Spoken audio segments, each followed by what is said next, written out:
لأمري واحلل عقدة من لساني يفقهوا قولي رب زدني علما رب زدني علما رب زدني علما بسم اللہ الرحمن الرحیم. پارہ تھرڈ تلک الرسل اور تلک الرسل فضلنا بعضهم علی بعض منهم من کلم اللہ ورفع بعضهم درجات.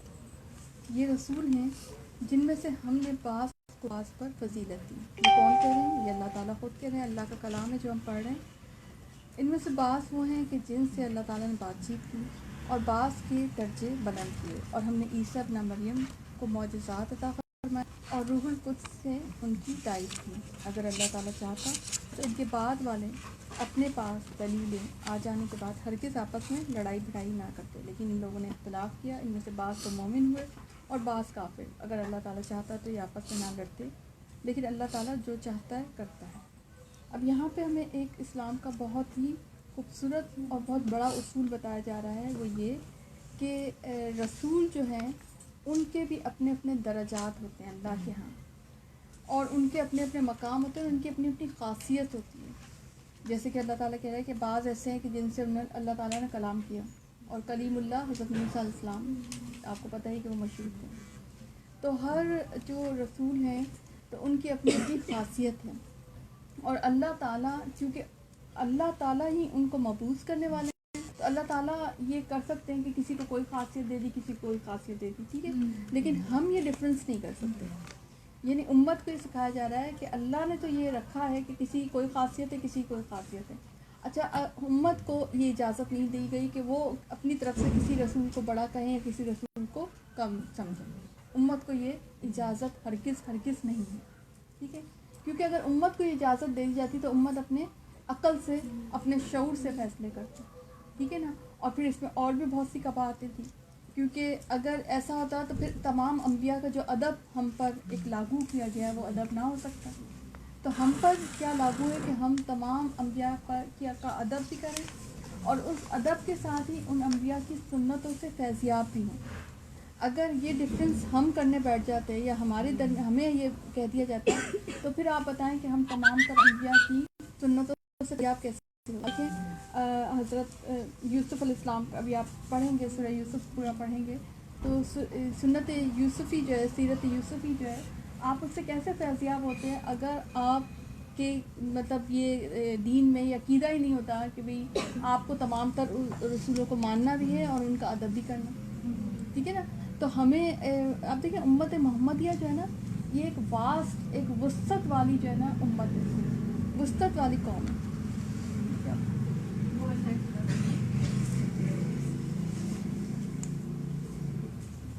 چلے آ جائے گی انشاءاللہ، ٹھیک ہے. تو اس میں ایک تو اس میں حکمت یہ ہے کہ تمام تر انبیاء کرام کی ہم سنتوں سے فیضیاب ہو سکیں اور ان سے بھی ہم سیکھیں.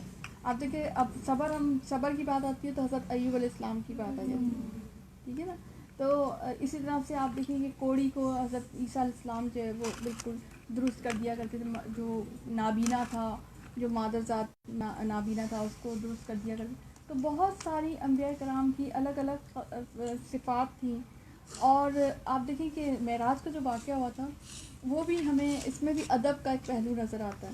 اور نبی کریم صلی اللہ علیہ وسلم کی تمام تر انبیاء کرام سے ملاقات کروائی گئی. اس سے پہلے ان کی امامت بھی کروائی گئی تمام تر انبیاء کرام. مسجد اقصی میں جو واقعات ٹھیک ہے نا. تو اس سے ہمیں آپ دیکھیں کہ ہمیں یہ سکھایا گیا کہ تمام تر انبیاء جو ہیں وہ ہمارے لیے قابل احترام ہیں، ادب ہیں، اور وہ سب ہم ان سب کو آن کرتے ہیں، ہم ان کو آن کرتے ہیں. یعنی امت محمدیہ کو یہ سکھا دیا گیا کہ تمام جتنے بھی انبیاء آئے ہیں، جیسے ایک روایت سے پتہ چلتا ہے کہ 1,24,000 انبیاء آئے ہیں. تو جتنے بھی انبیاء آئے ہیں، چاہے آپ ان کا نام جانتے ہیں یا نہیں جانتے، چاہے آپ ان کی جو ہے ان کی صفات یا ان کی قوموں کے بارے میں جانتے ہیں یا نہیں جانتے، لیکن آپ نے ان کو تسلیم بھی کرنا ہے اور ان کا ادب بھی کرنا ہے اور ان کی سنتوں سے مستفید بھی ہونا ہے. یہ امت محمدیہ کی ورسٹیلٹی ہے، ٹھیک ہے نا. اب اس سے کیا ہوگا کہ جب کوئی اہل کتاب آپ کے سامنے آئیں گے یا ایسی قومیں آپ کے سامنے آئیں گی جو کہ کسی اور نبی کو مان رہی ہو، تو ان کو تبلیغ کرنا اور بھی آسان ہو جائے، کیونکہ آپ نے تبلیغ کی ابتدائی احترام سے کی، ان کے نبی کے احترام سے کی.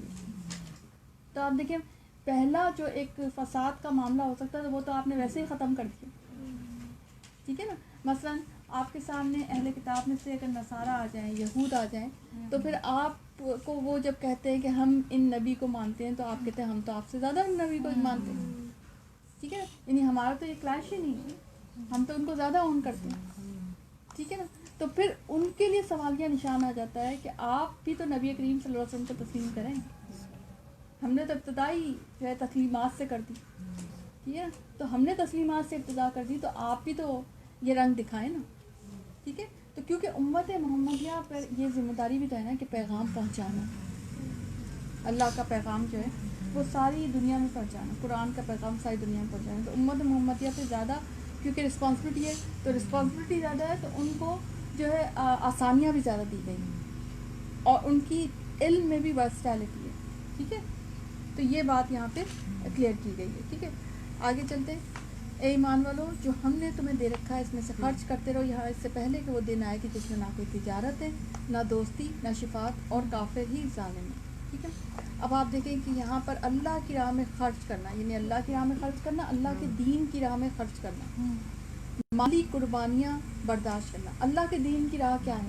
اللہ کے دین کی راہ خرچ, جس جگہوں پر, جن جگہوں پر اللہ تعالیٰ نے کہا ہے کہ ان جگہوں پہ خرچ کرنے سے میں خوش ہوتا ہوں, تو ان جگہوں پہ خرچ کرنا. مثلاً صلہ رحمی میں خرچ کرنا, اور جہاں پہ خرچ کرنا ہے وہ بھی اللہ کے لیے خرچ کرنا. جو تم اپنے بیوی کے منہ میں لقمہ بھی ڈالے وہ تیری طرف سے صدقہ ہے. یعنی آپ دیکھیں کہ یہ وہ چیز ہے جو نام نفقہ ویسے ہی ان آدمی پہ فرض ہے, شوہر پہ فرض ہے, لیکن اگر وہ اس نیت سے کرے کہ اللہ نے کہا ہے تو پھر یہ اس کے لیے صدقہ ہے, اور اللہ یہ ایک طرح سے دین کے راستے میں ہی ہے. ٹھیک ہے. اسی طرح سے صلہ رحمی کرنا رشتہ داروں پر, اور اسپیشلی غریب رشتہ داروں پر خرچ کرنا, تو یہ اللہ کا حکم ہے. جب آپ اس نیت سے, اچھا بعض اوقات انسان کر رہا ہوتا ہے, بے دھیانی میں بھی کر رہا ہوتا ہے, لیکن وہ انہی کی کفالت کے لیے کر رہا ہوتا ہے, انہی کے کہنے پہ کر رہا ہوتا ہے, یا دنیا دکھاوے کے لیے کر رہا ہوتا ہے, سب چیزوں کے لیے کر رہا ہوتا ہے, لیکن فقط نہیں کر رہا ہوتا تو وہ اللہ کے لیے نہیں کر رہا ہوتا. ٹھیک ہے. اللہ کیا کہتا ہے, میرے راستے میں خرچ کرو, یہ میری خوشی کے لیے خرچ کرو, میں خوش ہوتا ہوں, میری رضا کے لیے خرچ کرو. ٹھیک ہے. یہ جو ڈفرینس ہے یہ ہمیں سمجھنا ہے, یعنی ہمیں اللہ تعالیٰ کے بتائے ہوئے تمام معاملات ہیں ان میں خرچ کرنا. ٹھیک ہے. یعنی اپنے اللہ تعالیٰ سے یہ بھی کہتا ہے اپنی ذات پر بھی جائز حد تک خرچ کرو, یعنی ایسا نہ ہو کہ بالکل ہی تم فقیر نظر آؤ. ٹھیک ہے نا. مومن کو بالکل ایسا بھی نہیں نظر آنا چاہیے کہ وہ یعنی کہ لوگ اس کو دیکھ کر ترس کھائیں. ایک تو دیکھیں, ایک دو ہم دیکھیں بعض اوقات دین کے معاملات میں دو الگ الگ جو ہے نا معیار پہ چلے جاتے ہیں, یعنی ایک ہائٹ الگ ہے تو ایک چوٹی الگ ہے. یعنی بعض لوگ جب دین کا تو وہ کہتے ہیں کہ نہیں ہم اتنے فقیر ہو جائیں کہ لوگ ہمیں ترس کھائیں اور لوگ جو ہے نا سمجھے کہ پتہ نہیں ان کے پاس کچھ ہے. اور دوسرے وہ ہیں وہ ایسے کہتے ہیں کہ نہیں اتنا کچھ کر ہو جائیں, اتنے امیر ہو جائیں کہ لوگ پھر جیلس ہوں اور لوگ پھر باتیں بنائیں کہ دین والے جو ہے اتنا اسراف کریں. وہ بھی تو ایک اسراف کا راستہ ہے نا کہ آپ ان چیزوں پہ خرچ کریں صرف دکھاوے کے لیے, اور آپ نے اپنا ایک خود ہی ایک اسٹریٹجی بنا لی ہے کہ نہیں یہ دکھاوے پہ خرچ کریں گے لوگ زیادہ مائل ہوں گے. لوگ مائل ویسے نہیں ہوتے, لوگ امپریس ہوتے ہیں مگر وہ آپ کی چیزوں سے امپریس ہوتے ہیں. اصل میں آپ کو امپریس کس سے کرنا ہے؟ دین سے امپریس کرنا ہے.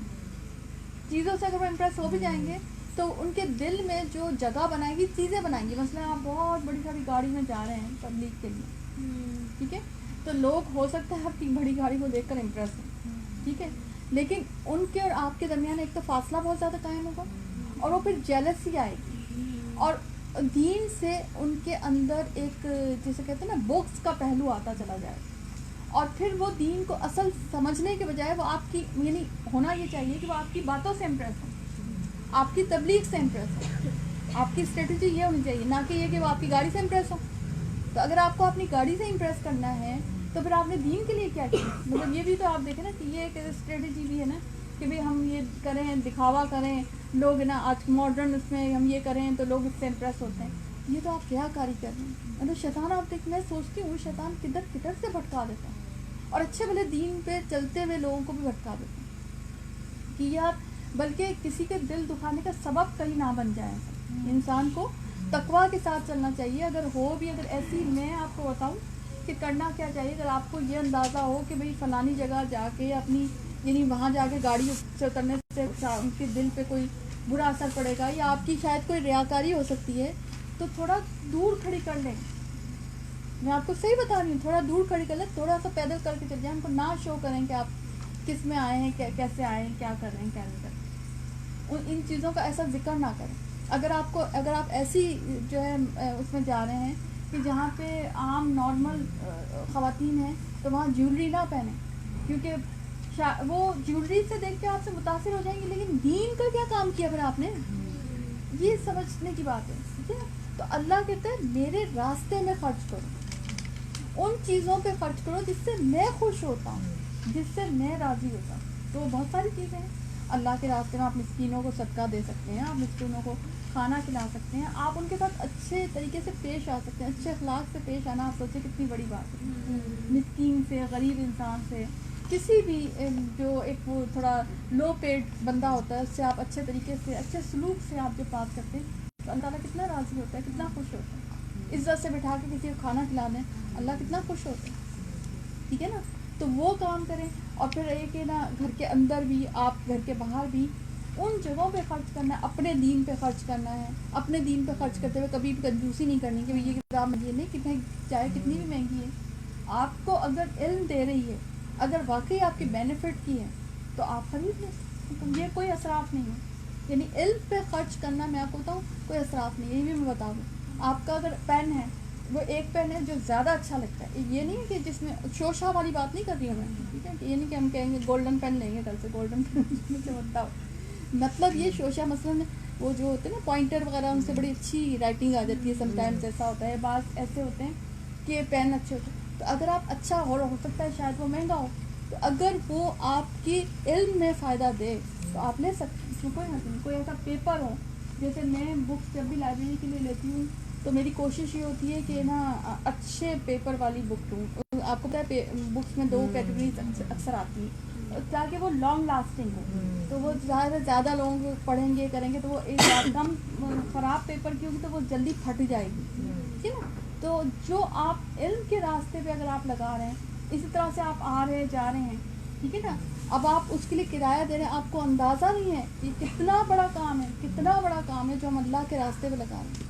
لوگ تو مجھے بھی کہہ رہے ہوتے ہیں کہ نا آپ اگر کوئی کسی کو چاہیے نا تو وہ مجھے بھی بتا دیا کریں, کیونکہ ان کو پتہ ہے کہ کتنا بڑا کام ہے کہ آپ اللہ کے راستے پہ, کیونکہ ظاہر ہے مثلاً کوئی انسان ہے وہ خود نہیں آ سکتا لیکن کسی نے کرایہ بھر دیا کس کا, سپوز ایک مثال کے طور پر, تو آپ کو پتہ ہے کہ اس کا اجر ویسا ہی ہو گیا. کتنی بڑی بات ہے.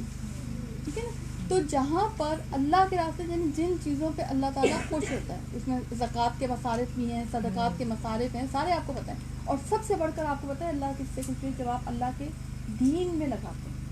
اللہ کے دین میں جب آپ پیسہ لگاتے ہیں نا, کسی بھی طریقے سے ہوتا ہے, تو اللہ تعالیٰ اس سے سب سے زیادہ خوش ہوتا ہے, کیونکہ وہ پھر آپ کا لانگ لاسٹنگ ہو جاتا ہے. ایک چیز ہے آپ نے کسی کو 1 پلیٹ بریانی کھلائی, ٹھیک ہے, وہ ٹھیک ہے 1 پلیٹ بریانی ہے, اس کا جتنا آپ کو اجر ملنا ہوگا وہ پکا ہو گیا.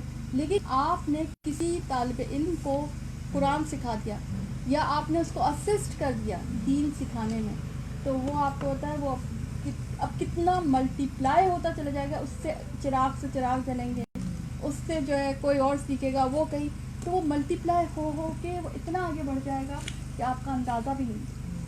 ٹھیک ہے, تو دین کے راستے میں لگانا اللہ تعالیٰ کو, اسی لیے آپ دیکھیں سورہ محمد میں بھی اللہ تعالیٰ نے یہی فرمایا کہ جو میرے راستے میں میرے دین کی جو مدد کرتا ہے وہ ہے اصل میں میرے کام, جس کا مفہوم کچھ ایسا ہی ہے. ٹھیک ہے نا, اور سورہ حج میں بھی یہی بات اللہ تعالیٰ ایکسپلین کرتا ہے. تو یہ جو ہے اللہ تعالیٰ کہتے ہیں کہ اس سے پہلے کہ وہ دن آئے کہ جس دن نہ کوئی تجارت ہے نہ دوستی ہے, کہ کون سی تجارت, نہ اللہ کے ساتھ کوئی تجارت ہے, نہ کوئی دوستی ہے, نہ کوئی شفاعت ہے, اور کافر تو ہیں ہی ظالم. ٹھیک ہے, تو پھر آگے آپ دیکھیں کہ آیت الکرسی شروع ہوتی ہے, اللہ لا الہ الا هو الحی القیوم لا تأخذہ سنۃ ولا نوم. اللہ ہی معبود برحق ہے جس کے سوا کوئی معبود نہیں, جو زندہ ہے اور سب کا تھامنے والا ہے, جسے اونگ نہ ہی نیند. اس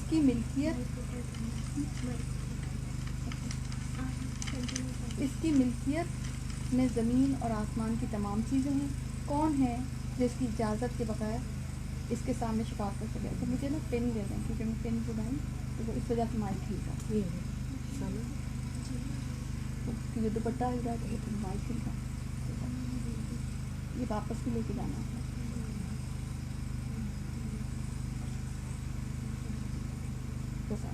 اب انشاءاللہ نہیں ہوگا. بسم اللہ الرحمن. آیت الکرسی جو ہے افضل ترین آیت ہے. اللہ کے نبی صلی اللہ علیہ وسلم نے اس کو افضل ترین آیت جو ہے نا وہ کہا. یہ اس لیے کہ اس میں اللہ کی مکمل جو معرفت ہے وہ بخشی گئی ہے. یعنی اللہ تعالیٰ کی کیفیت جو ویسے تو انسان نہیں جان سکتا، مگر آپ دیکھیں کہ اس میں بتائی گئی ہے کہ اللہ تعالیٰ کی کیفیت کیا ہے. کچھ ہمیں سب سے بڑی بات یہ کہ اللہ تعالیٰ معبود برحق ہے. اللہ لا الہ الا هو الحی القیوم. وہی رب ہے، وہ حق ہے، اور وہ خود سے زندہ ہے اور خود سے قائم ہے، اور سب کو زندہ رکھنے والا اور سب کو قائم کرنے والا. یعنی نہ اس کے یعنی اتنی بڑی بات. آپ دیکھیں دنیا میں جو انسان کا معاملہ ہوتا ہے، انسان کی زندگی کا معاملہ، ایک لمٹ ہے نا اس کی. ایک زندگی آتی ہے پھر اس کے بعد وہ ختم ہو جاتی ہے، اور زندگی سے زندگی آتی ہے. ایسا ہی ہے نا، چاہے آپ نباتات کا معاملہ دیکھ لیں، چاہے آپ حیوانات کا معاملہ دیکھ لیں، چاہے وہ آپ انسانوں کا معاملہ دیکھ لیں. آپ پودے کا بیج ڈالیں گے تو وہ پودا ہوئے گا. ایسا نہیں ہو سکتا کہ آپ خالی مٹی ڈال دیں اور پودا ہو جائے. ٹھیک ہے. اس طرح سے آپ دیکھیں جانوروں سے بھی، جانور سے ہی جانور نکلے گا. اسی طرح انسان کا معاملہ، نسل انسان کی انسان سے ہی بڑھتی ہے. ایسا نہیں ہو سکتا کہ وہ تو آپ دیکھیں وہ معجزہ تھا نا حضرت صالح کی قوم کا جو تھا علیہ السلام کی، کہ وہ ایک پہاڑ سے اونٹنی نکلی تھی. تو وہ ایک بہت بڑا معجزہ تھا، کیونکہ پہاڑ سے تو اونٹنی نہیں نکلتی. لیکن جو نارمل جو کیفیت ہے وہ تو یہ کہ زندگی سے زندگی ملتی ہے، مگر اللہ تعالیٰ خود سے زندہ ہے اور خود سے قائم ہے. بہت بڑی بات. جسے نہ تو اونگ آتی ہے نہ نیند. یعنی آپ دیکھیں بڑے سے بڑا بھی کوئی بادشاہ ہو تو وہ سوئے گا بھی اٹھے گا بھی. ایسا نہیں ہو سکتا کوئی بھی کہ جس کو کبھی نیند ہی نہ آتی ہو. مگر اللہ تعالیٰ، اور سونا جو ہے کمزوری کی علامت بھی ہے نا، اور تھوڑی دیر کی غفلت کی بھی علامت ہے. جب انسان کوئی بھی ہوگا، چاہے وہ ملک کا حکمران ہے، بادشاہ ہے، تھوڑی دیر کے لیے سوئے گا تو وہ اتنی دیر کے لیے تو غافل ہوگا نا. اتنی دیر کے لیے تو چاہے وہ 1-1.5 گھنٹے ہی سوئے، ٹھیک ہے، مگر اتنی دیر کے لیے تو اپنی رعایا سے غافل ہی ہوگا نا. اب اتنی دیر میں کچھ ہو جائے پیچھے سے تو اس کا کون ذمہ دار ہے؟ کوئی. لیکن اللہ تعالیٰ وہ نہ سوتا ہے نہ اس کو اونگ آتی ہے. وہ انسان سے، اس پہ ایک یہ بھی بات ہے کہ انسان سے غافل نہیں ہے. وہ ایک سیکنڈ کے لیے بھی انسان سے غافل نہیں ہے. انسان کو دیکھ رہا ہے، انسان کی مدد کر رہا ہے. اس کی ملکیت میں زمین اور آسمان کی تمام چیزیں. لہو ما فی السماوات و ما فی الارض. جو کچھ ہے، یہ تو اس کا ترجمہ ہے نا، اس کو عربی دیکھ لیں نا. لہو اسی کے لیے ہے، ما فی السماوات جو کچھ ہے آسمانوں میں، و ما فی الارض اور جو کچھ ہے زمین میں، اسی کے لیے ہے. یہ جو لہو ہے نا، لیے کے لیے استعمال ہوتا ہے بیسیکلی. اچھا، ایک ہوتا ہے اسی کی ہے ملکیت، اور ایک ہوتا ہے اسی کے لیے ہے. ایک اس میں یہ بھی ڈفرینس ہے نا، تھوڑا سا دیکھ لیں کہ وہ سب کو اپنے معبود کا پتہ ہے اور سب اس کی عبادت کر رہے ہیں. سب جانتے ہیں کہ ہم کس کے ہیں نا. ایک انسان ہی تھوڑا غافل ہو جاتا ہے. لہو ما فی السماوات و ما فی الارض. جو کچھ دنیا میں، جو کچھ آسمانوں میں، سب اسی کے لیے، اسی کے لیے ہے ہی اس کے لیے. اے انسان تو بھی اسی کے لیے. ٹھیک ہے. یعنی ہم جب بھی اسلام میں کامیاب ہو سکتے ہیں جب ہم چیزوں کی فطرت کو چینج نہ کریں. یعنی جو اس کے لیے چیز ہے نا وہ اس کے لیے رہنے دیں، وہ مزید اس کے لیے لگا دیں. اپنی جو نعمتیں ہیں نا، مثلا اللہ نے آپ کو اولاد دی، جب آپ وہ بھی اللہ کے راستے میں لگا دیں گے نا تو آپ کی زندگی میں بنسبت سکون زیادہ آئے گا. آپ سے اللہ راضی زیادہ ہوگا، کیونکہ وہ اس کی چیز تھی. آپ نے دوبارہ آپ کی ملکیت میں دی گئی تھی وقتی طور پہ، لیکن آزمائشی ملکیت آپ نے واپس اسی کو لوٹا دی. تو یہ پھر آپ نے اصل میں حق والا کام کیا، یہ والا کام کیا، جو اس کی چیز تھی وہ اسی کے. پھر اس سے بھی بڑھ کر ایک اور چیز ہے، وہ ہے آپ کی ذات. اللہ نے آپ کو ذات دی، آپ چاہیں تو اس کو آپ شیطان کے راستے پہ لگا دیں، اور آپ چاہیں تو آپ اس کو اللہ کے راستے پہ لگا دیں. ٹھیک ہے. لیکن جب آپ اختیار کے ساتھ رضامندی کے ساتھ، خوشی کے ساتھ اس کے راستے پہ اپنے آپ کو، اپنے جسم کو، اپنی باڈی کو لگاتے ہیں تو یہ اللہ تعالیٰ زیادہ پسند کرتا ہے، کیونکہ پھر آپ اس کائنات کا حصہ بن جاتے ہیں۔ کائنات تو ویسے بھی اسی کے، درخت اس کا ہے، پودے اس کے ہیں، ساری چیزیں اس کی ہیں، جنت اس کی ہے، دوزخ اس کی ہے، ساری کائنات اس کی ہے۔ یہ زمین جس پہ ہم اکڑتے ہیں، یہ زمین تو کچھ بھی نہیں ہے، اتنی بڑی کائنات ہے جس کو ابھی تک ایکسپلور نہیں کر سکا ہے ناسا، نہیں کر سکا نا ایکسپلور ناسا، ابھی تک تو کر رہا ہے، کچھ چیزوں کو ایکسپلور کر دیا وہ اس پہ بھی خوش ہو جاتا ہے، میں نے اتنی چاہیے یہ ایکسپلور کر لیا ہم نے۔ اللہ تعالیٰ کی کائنات تو بہت بڑی ہے، ٹھیک ہے، تو اللہ اس سے راضی ہوتا ہے کہ جو تمہیں دیا ہے نا، وہ بھی تم میری جو ملکیت ہے اس کا حصہ خود سے اپنی مرضی سے بنا دو، تو وہ اس کو اور بھی زیادہ اچھا لگتا ہے کہ دیکھو میں نے تو اس بندے کو اختیار دیا تھا۔ یہی فرق ہے نا فرشتوں میں اور انسان میں، مگر اس نے اختیار کے باوجود واپس مجھے دے دی۔ اللہ تعالیٰ یہ تیری چیز ہے، تجھے ہی دے رہے، وقت ہے، اس نے ہمیں وقت دیا، ہم واپس اس کو دے رہے کہ اللہ تعالیٰ یہ تیرا وقت ہے، تو نہیں دیا ہے تو پھر ہم تیرے ہی راستے میں لگا رہے ہیں، یہ تیری چیز ہے، تیری زندگی ہے، ہم تیرے راستے میں لگا رہے ہیں۔ یہ ہے اصل بات، لہو ما فی السماوات و ما فی الارض۔ نہیں بھی لگاؤ گے وہ تو اسی کی ہے، وہ تو اس کو مل جائے گی، وہ تو اسی کی رہے گی، لیکن آپ بھی سکون میں جب ہی آئیں گے۔ یہ آپ شاید یہ گہری بات ہے سمجھنے کی، مگر بڑی بات ہے کہ آپ کائنات میں، آپ کائنات کے ساتھ پرامن طریقے سے رہ سکتے ہیں۔ جب اس حقیقت کو سمجھ لیں کہ یہ جو ساری کائنات ہے اس کی، یہ چرند پرند چڑیا، یہ گھاس، یہ ہر چیز، مٹی، دیواریں، سب اسی کی ہیں۔ آپ جو ہے آپ اس پہ اپنی ملکیت شو نہ کریں، اس کی ملکیت کو رہنے دیں، مزید اسی کے راستے میں وہ لگا دیں، تو پھر اللہ تعالیٰ زیادہ راضی ہوتے ہیں۔ اگر آپ نہیں بھی لگائیں گے رہے گی تو وہ اسی کی، ٹھیک ہے نا۔ منزل کون ہے جو اس کی اجازت کے بغیر اس کے سامنے، کتنا جلالی اور ہم نے ہمارے یہاں کتنے نا لوگوں نے، آپ خود حدیث ہے وہ جو حفاظ کے بارے میں، خود ابھی کچھ جب میں اس پہ ریسرچ کر رہی تھی تو وہ حدیث ہے کہ وہ پتہ نہیں کتنے لوگوں کو داخل کر دیا جائے۔ ہمارے یہاں کانسیپٹ مشہور ہے نا کہ حفاظ کے ساتھ پتہ نہیں کتنے لوگ جو ہے وہ جنت میں چلے جائیں گے۔ ضعیف حدیث ہے وہ، ضعیف، اور لوگ کتنا کوٹ کرتے ہیں، اور اتنی کتابوں میں کوٹ کی جا رہی ہوتی ہے، اتنی بڑی بڑی کتابوں میں، اتنی بڑے بڑے مدرسوں کی کتابوں میں کوٹ کی جا رہی ہوتی ہے۔ حالانکہ آپ دیکھیں کہ حفاظ سے زیادہ جو مقام ہے، ابھی آپ نے پڑھ ہی لیا کہ یہ اس کا زیادہ ہے کہ آپ جو ہے سمجھ کر پڑھیں، دین کو، علم کو سمجھ کر پڑھیں۔ تو کوئی بھی اس کے سامنے بات سمجھنے کی ہے کہ کوئی بھی اس کی مرضی کے بغیر اس کے سامنے کوئی شفاعت نہیں کر سکے گا۔ نبی کریم صلی اللہ علیہ وسلم کا جو معاملہ آتا ہے، وہ حدیث آتی ہے، حدیث آپ کو یاد ہونی چاہیے کہ نبی کریم صلی اللہ علیہ وسلم قیامت کے دن ایک لمبا سجدہ کریں گے،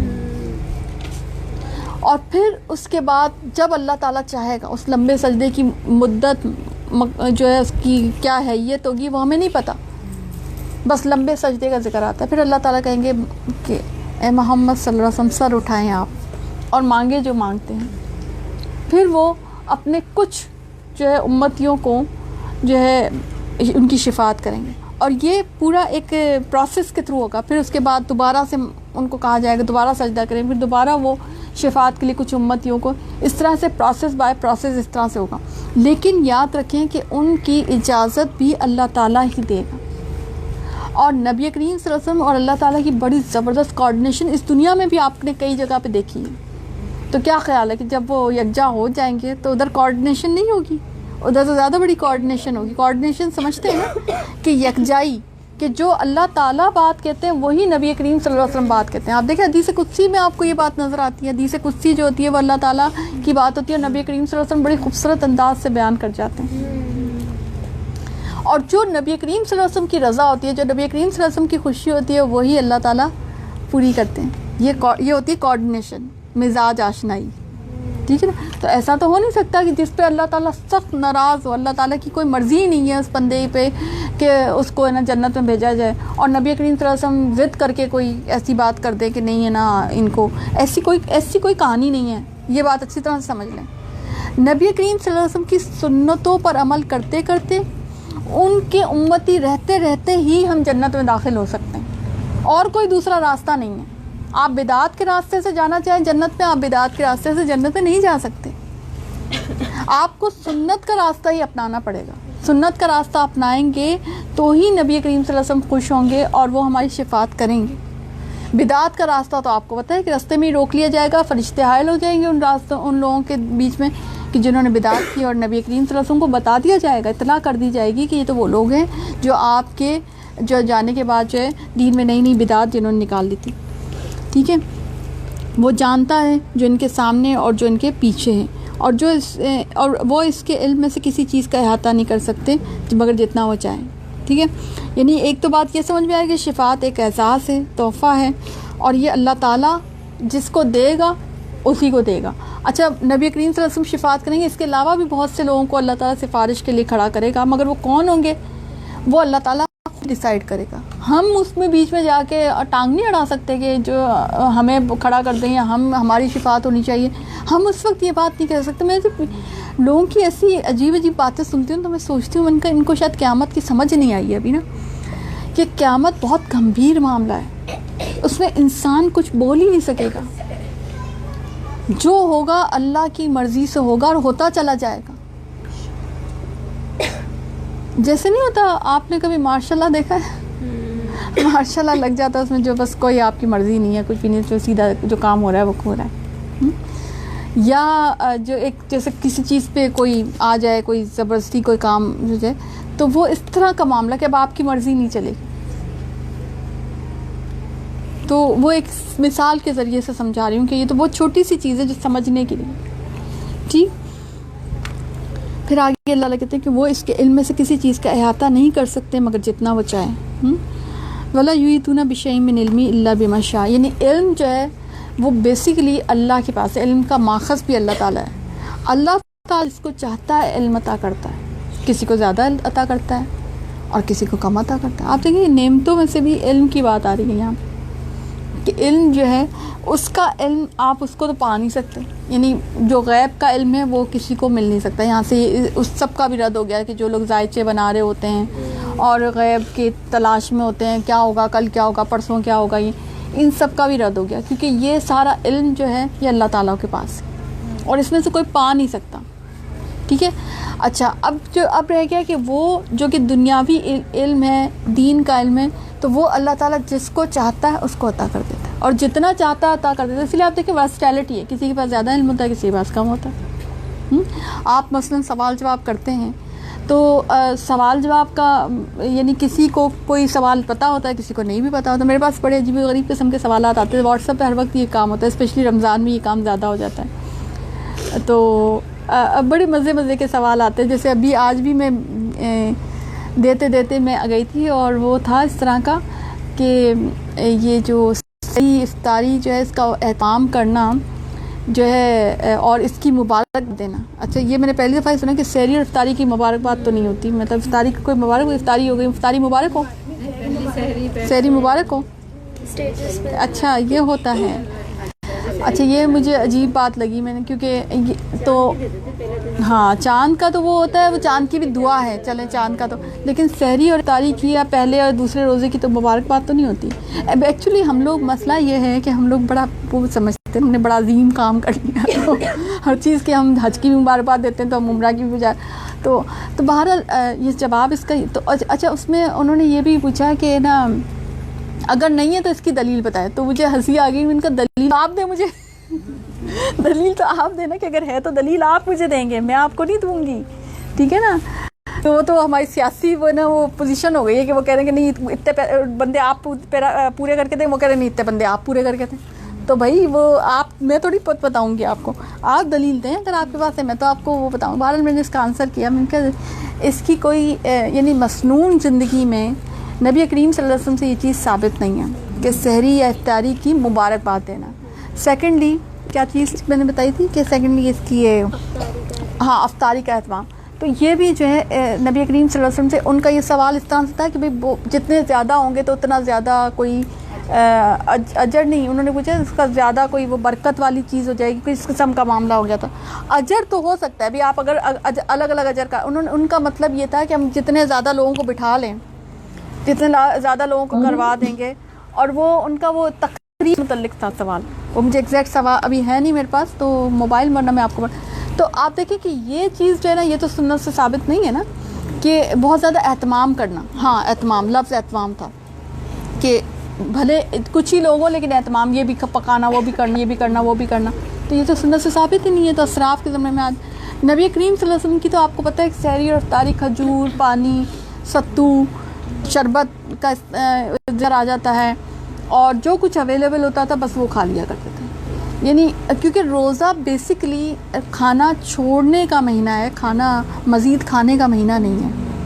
مگر ہم دیکھیں کہ ہمارے تو مسئلے یہی ہوتے ہیں کہ بھئی افطاری کے لیے افطاری کے لیے ہمیں جلدی پہنچنا ہے، سحری کے لیے ہمیں یہ پکانا ہے، وہ پکانا ہے. ہمارے مسئلے سارے چینج ہو جاتے ہیں، مطلب وہ ہر وقت پکانا ہی ہوتا ہے ہمیں نا. اس کا مینیو کیا ہے، اس افطاری کا کیا مینیو ہے، کل کا کیا ہوگا، یہ مینیوز چل رہے ہوتے ہیں باقاعدہ. ہاں تو یہ جو ہے نا یہ اس بال سنت سے ثابت نہیں ہے. ٹھیک ہے، تو یہ اس طرح کے ساتھ تو اچھا میرے پاس اس قسم کے بڑے سوال آتے ہیں جو کہ یعنی ڈفرینٹ چیزیں ہوتی ہیں نا. تو میں ایک لمحے کے لیے میں سوچتی ہوں، پھر میں کہتی ہوں اللہ تعالیٰ نے علم اگر دیا ہے تو میں اس کا جواب دے دوں گی. ٹھیک ہے نا، اور کیونکہ بہت سے لوگ اس بات کو اوائڈ کرتے ہیں علم کا جواب. یہ بھی ایک بہت خاصیت ہوتی ہے اور اللہ کی محبت اور مہربانی ہوتی ہے کہ آپ کسی کو جواب دینے قابل بن سکیں. آپ لوگ بھی ماشاءاللہ الہادی ٹیم بیٹھی ہوئی ہے تو ماشاءاللہ آپ لوگوں کے پاس بھی سوال آتے ہوں گے تو آپ اس پر اللہ کا شکر ادا کیا کریں کہ آپ کے پاس جواب دینے کے تو وہ علم اللہ دیتا ہے. یعنی جو علم جو ہے نا وہ اللہ تعالیٰ آپ کو دیتا ہے. اگر اللہ آپ کو نہ دے تو آپ علم والے ہو نہیں سکتے. ٹھیک ہے، اچھا پھر آگے اللہ تعالیٰ کہتے ہیں کہ اس کی جو کرسی ہے اس کی وسعت نے زمین اور آسمان کو گھیر رکھا ہے. اللہ تعالیٰ ان کی حفاظت سے نہ تھتا ہے نہ اکتاتا ہے، وہ تو بہت ہی بلند اور بڑا ہے. ٹھیک ہے، اچھا اب اس کی کیفیت کیسی ہے، یہ بس آیات متشابہات میں سے ہیں. اور اس کو بہت سے علماء کرام نے کہا کہ اس کی حیثیت کو عرش کی ہے کہ بھئی عرش پہ اللہ تعالیٰ براجمان ہے، اللہ کا عرش ہے، اللہ کی ایک کرسی کا بھارت ذکر تھا، لیکن اس کی کیفیت کیسی ہے اس کا کچھ پتہ نہیں. اور حاملین فرشتے ہیں جو کہ اس وقت 4 ہیں اور اس وقت 8 ہوں گے، اور وہ اللہ کے عرش کو تھامے ہوئے ہوں گے. وہ کتنا بڑا ہوگا، وہ کیسا ہوگا، اس کی کیفیت ہمیں نہیں پتہ. بس ہمیں یہ پتہ ہے کہ اللہ کی کوئی کرسی ہے اور اللہ کا عرش ہے، اور اس کے عین نیچے جو ہے جنت الفردوس ہے. تو بس ہمیں اتنا پتہ ہے. تو یہ جو ہے اللہ تعالیٰ کی وسعت جو ہے زمین و آسمان نے، اس کرسی کی وسعت نے زمین و آسمان کو گھیر رکھا ہے. کتنا بڑا ہے نا رب، کتنا بڑا رب، سبحان اللہ. آیت الکرسی بڑی پیاری ہے اور بہت جلدی پڑھانی پڑتی ہے، لیکن بڑی خوبصورت ہے آیت الکرسی. تو یہ ہے وہ اللہ کی مکمل معرفت جو کہ آیت الکرسی میں بخشی گئی ہے. ہمارا جنریٹر چل رہا ہے اور جس کی نظیر آپ کو کہیں نہیں ملتی. لا اکراہ فی الدین. اب آگے اس کے فوراً بعد آتا ہے کہ دین کے میں کوئی زبردستی نہیں ہے، ہدایت اور گمراہی روشن ہو چکی ہے. اچھا اب یہ جو دین میں کوئی زبردستی نہیں ہے، اس میں لوگ جو ہے نا بہت زیادہ جو ہے نا کنفیوز ہوتے ہیں. وہ سمجھتے ہیں کہ بھئی یہ اس آیت کو وہ غلط جگہ پہ انٹرپریٹ کرتے ہیں. اصل میں اس کا مطلب یہ ہے کہ اگر کوئی دین اسلام میں داخل نہیں ہونا چاہتا تو آپ زبردستی اس کو دین اسلام میں داخل نہیں کر سکتے. کیونکہ دیکھیں دین اسلام میں داخل ہونے کے بعد وہ تو ایک دروازہ ہوا نا، اس کے بعد پھر اعمال آپ کو کرنے. تو جب آپ ابھی تک سچے دل سے داخل ہی نہیں ہوئے تو پھر وہ اعمال کیا بجا لائیں گے.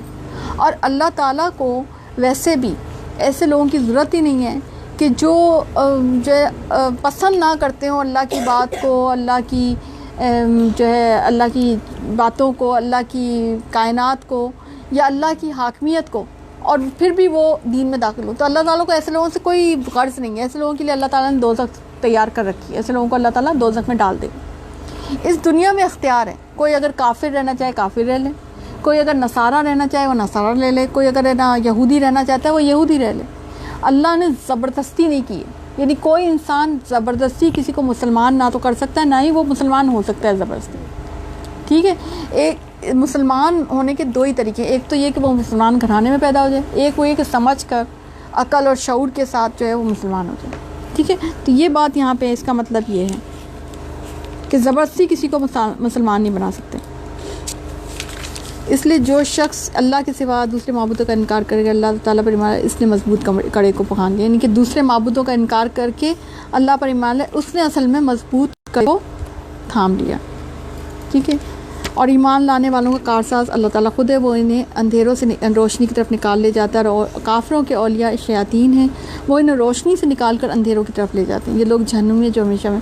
آپ دیکھیں کہ کتنا خوبصورت کارساز ہے، کتنا خوبصورت ولی ہے اللہ تعالیٰ. ولی تو اس کو بھی کہتے ہیں نا کہ جو ایمان والوں کو اندھیروں سے، جہالت کے اندھیروں سے، پریشانیوں سے، پریشانیاں بھی اندھیرا ہوتی ہیں تو ان سے نکال کر نور کی طرف، روشنی کی طرف لے جاتا ہے. اور جو کافروں کے اولیاء شیاطین ہیں، اور شیاطین کیا کرتے ہیں کہ آپ اچھے بھلے روشنی میں ہوتے ہیں، آپ کو تھوڑا بہت سمجھ آ بھی جائے دین کی، لیکن وہ آپ جب ان کے راستے میں چلتے ہیں تو وہ آپ کو گمراہی میں لے جاتے ہیں، جاہلیت کے دور میں دوبارہ سے لے جاتے ہیں. یہ ہے فرق اس میں. سمجھ آئی بات؟ ٹھیک ہے، اور وہ اس میں ہمیشہ پڑے رہیں گے. کیا تو نے اسے دیکھا؟ اب جو نمرود بادشاہ اور حضرت ابراہیم علیہ السلام کا واقعہ آتا ہے، الم تری الی الذی حاج ابراہیم فی ربہ، کیا تو نے اسے نہیں دیکھا جو سلطنت پا کر ابراہیم علیہ السلام سے اس کے رب کے بارے میں جھگڑ رہا تھا. جب ابراہیم علیہ السلام نے کہا کہ میرا رب تو وہ ہے کہ جو جلاتا بھی ہے اور مارتا بھی، جو زندگی دیتا ہے اور مارتا ہے، تو وہ کہنے لگا میں بھی زندگی دیتا ہوں، میں بھی مارتا ہوں. تو یعنی کہ اس نے جب اللہ کے نبی نے، حضرت ابراہیم علیہ السلام نے یعنی اس چیز کو، اس کی رٹ کو جب چیلنج کیا، تو پھر اس نے کہا کہ یہ تو میں بھی ایک بادشاہ، اور اس زمانے میں اور آج بھی ہو سکتا ہے ڈکٹیٹرشپ جہاں پہ ہوتی ہے، بادشاہ جو ہوتے ہیں اس کے پاس کلی اختیارات ہوتے ہیں نا. وہ پھانسی کہے تو وہ اعلان کر دے اس کو پھانسی لگ جائے گی تو وہ پھانسی. تو اس کا مطلب اس طرف تھا کہ میں بھی اگر آج اعلان کر دوں، میں بھی کہہ دوں کسی کو پھانسی لگنی ہے تو وہ پھانسی لگ جائے گی. میں بھی کہہ دوں کسی کو قتل کرنا ہے، سر قلم کر دینا ہے. پرانے زمانے میں ہوتا تھا سر قلم کر دیا جائے گا، جان کے مان پاؤں تو کچھ عرض کروں تو ہے نا. وہ اس لیے جان کے مان پہلے پا لیتے تھے، پہلے کہہ دیتے تھے بھائی پتہ نہیں بادشاہوں کی آواز بری لگ جائے. اس زمان مطلب جو بادشاہت ہوتی ہے نا وہ ایسی ہوتی ہے، کوئی بات ناپسند آ جائے تو وہ جو غصے کا اظہار تھا وہ سر قلم کی شکل میں ہی تھا، سر قلم ہو جائے گا. تو اس پہ اس نے کہا نمرود نے کہ یہ تو میں بھی کر سکتا ہوں.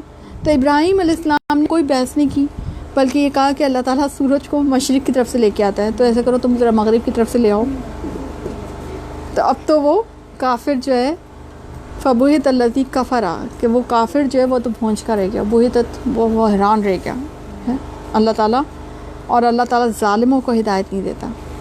ٹھیک ہے، یعنی کہ آپ دیکھیں کہ اس میں ہمارے لیے بھی اس میں پہلو ہے کہ دائی جو ہوتا ہے، دعوت دینے والا جو ہوتا ہے، وہ لمبی لمبی بات نہیں کرتا. اگر بحث میں کوئی الجھانے کی کوشش بھی کرتا ہے تو وہ ہار مان جاتا ہے اور پیچھے ہٹ جاتا ہے اور دوسری طرف سے حملہ کرتا ہے، اس دلیل کو چھوڑ دیتا ہے. سم ٹائمز ایسا ہوتا ہے، ہم پتہ ہے ہمارے یہاں کیسے بحث ہوتی ہے، ہم ایک ہی دلیل پہ اڑے رہتے ہیں، وہ بھی اڑا ہوا ہے آپ بھی اڑے ہوئے. اگر وہ اس بات کو نہیں سمجھ رہا نا، آپ اس کو چھوڑ دیں، آپ اس کو دوسری طرف سے گھیر کے لے کے آئیں، آپ اس کو دوسری بات جو ہے نا وہ سمجھائیں. یہ بہت اچھا اسٹریٹجی ہے جو اس میں بتائی گئی کہ جب آپ کسی کو قائل کر رہے ہوتے ہیں نا دین کے لیے، تو اس میں اسی طرح سے آپ کو کرنا ہوتا ہے کہ آپ کی وہ بات نہیں مان رہا تو اس کو شاید ابھی اس بات کی سمجھ نہیں آئی، اس کو ابھی عقل نہیں آئی ہے. ٹھیک ہے، تو کوئی بات نہیں. اس کو بعض اوقات ہدایت کا معاملات ہوتے ہیں، بعض اوقات متنازع معاملات جو ہوتے ہیں وہ تو ہوتے بھی طرح ڈفرینٹ ہیں، تو بہت ساری چیزیں جو ہے انسان فوری طور پہ ایکسیپٹ نہیں کرتا. تو کوئی بات نہیں، آپ اس کو اس چیز کو چھوڑ دیں، آپ کسی دوسری چیز کو ٹھیک کر دیں اس کی. یعنی انا کا مسئلہ دائی جو ہوتا ہے نا، تبلیغ کو انا کا مسئلہ نہیں بناتا. ہمارے یہاں تبلیغ پتہ ہے کب فیل ہوتی ہے؟ جب ہم تبلیغ کو انا کا مسئلہ بنا لیتے ہیں. آپ دیکھیں، میں حیران ہوتی ہوں اس بات پہ، اللہ تعالیٰ نے اپنے جو دین کو کبھی انا کا مسئلہ نہیں بنایا. کتنی اجازت دے رکھی ہے نا اللہ تعالیٰ نے کہ بھئی کوئی ابھی آپ نے پیچھے پڑھا، کوئی کافر رہنا چاہے کافر رہ لو، تمہارا حساب بعد میں ہو جائے گا. مہلت کا قانون بھی ہے اللہ تعالیٰ. تو جب اللہ تعالیٰ انا کا نہیں بنا رہا، جب اللہ تعالیٰ کہہ رہا ہے میں غفور رحیم ہوں، رحمان ہوں، رحیم ہوں، تو آپ جو تبلیغ کے معاملے میں سخت کیوں ہو جاتے؟ سمجھے بات؟ کہ جب تبلیغ کسی کو کر رہے ہوں، جب کسی کو دین کی طرف لا رہے ہوں نا، تو بہت نرمی سے اور بہت ہی پولائٹ انداز سے، خدمت کے ساتھ، بہت ہی مناسب جو ہے نا الفاظ کے ساتھ، چناؤ کے ساتھ آپ اس کو دین کی تعلیم دیتے ہیں. اور اس میں آپ کا رویہ، آپ کا جو ہے نا آپ کی فلیکسیبلٹی بڑی دیکھی جا رہی ہوتی ہے. مومن جو ہوتا ہے نا اور مبلغ جو ہوتا ہے وہ فلیکسیبل ہوتا ہے. میں نے دیکھا ہے کہ جب ہم دین پڑھ جاتے ہیں نا، ہمارے اندر سب سے پہلے جو چیز ختم ہوتی ہے نا وہ فلیکسیبلٹی ہے. وہ ہم اس بات کو الٹ لے جاتے ہیں. اصل میں ہمیں فرم ہونا ہوتا ہے اپنے دین کے لیے اور دوسرے کے لیے فلیکسیبل. مگر ہم جو ہے نا فرم ہو جاتے ہیں اپنے دین کے لیے، بعض اوقات ہوتے نہیں ہوتے، ہم اپنے دین کے لیے تو اکثر فلیکسیبل ہو جاتے ہیں، مگر دوسرے کے لیے جو ہے نا ہم فرم ہو جاتے ہیں، ہم الٹا حساب کرتے ہیں. یہ غلطی ہوتی ہے بہت بڑی. اگر آپ کو کسی کو تبلیغ کرنی ہے، اور وہ گھر میں بھی تبلیغ ہو سکتی ہے، وہ آپ کسی کو، تو آپ اس کی جو نفسیات ہے نا پہلے اس کو انڈرسٹینڈ کریں اور اس کو مارجن دیں، اس کی جہالت کا مارجن دیں، کیونکہ وہ اتنا عرصہ جاہلیت میں رہا ہے.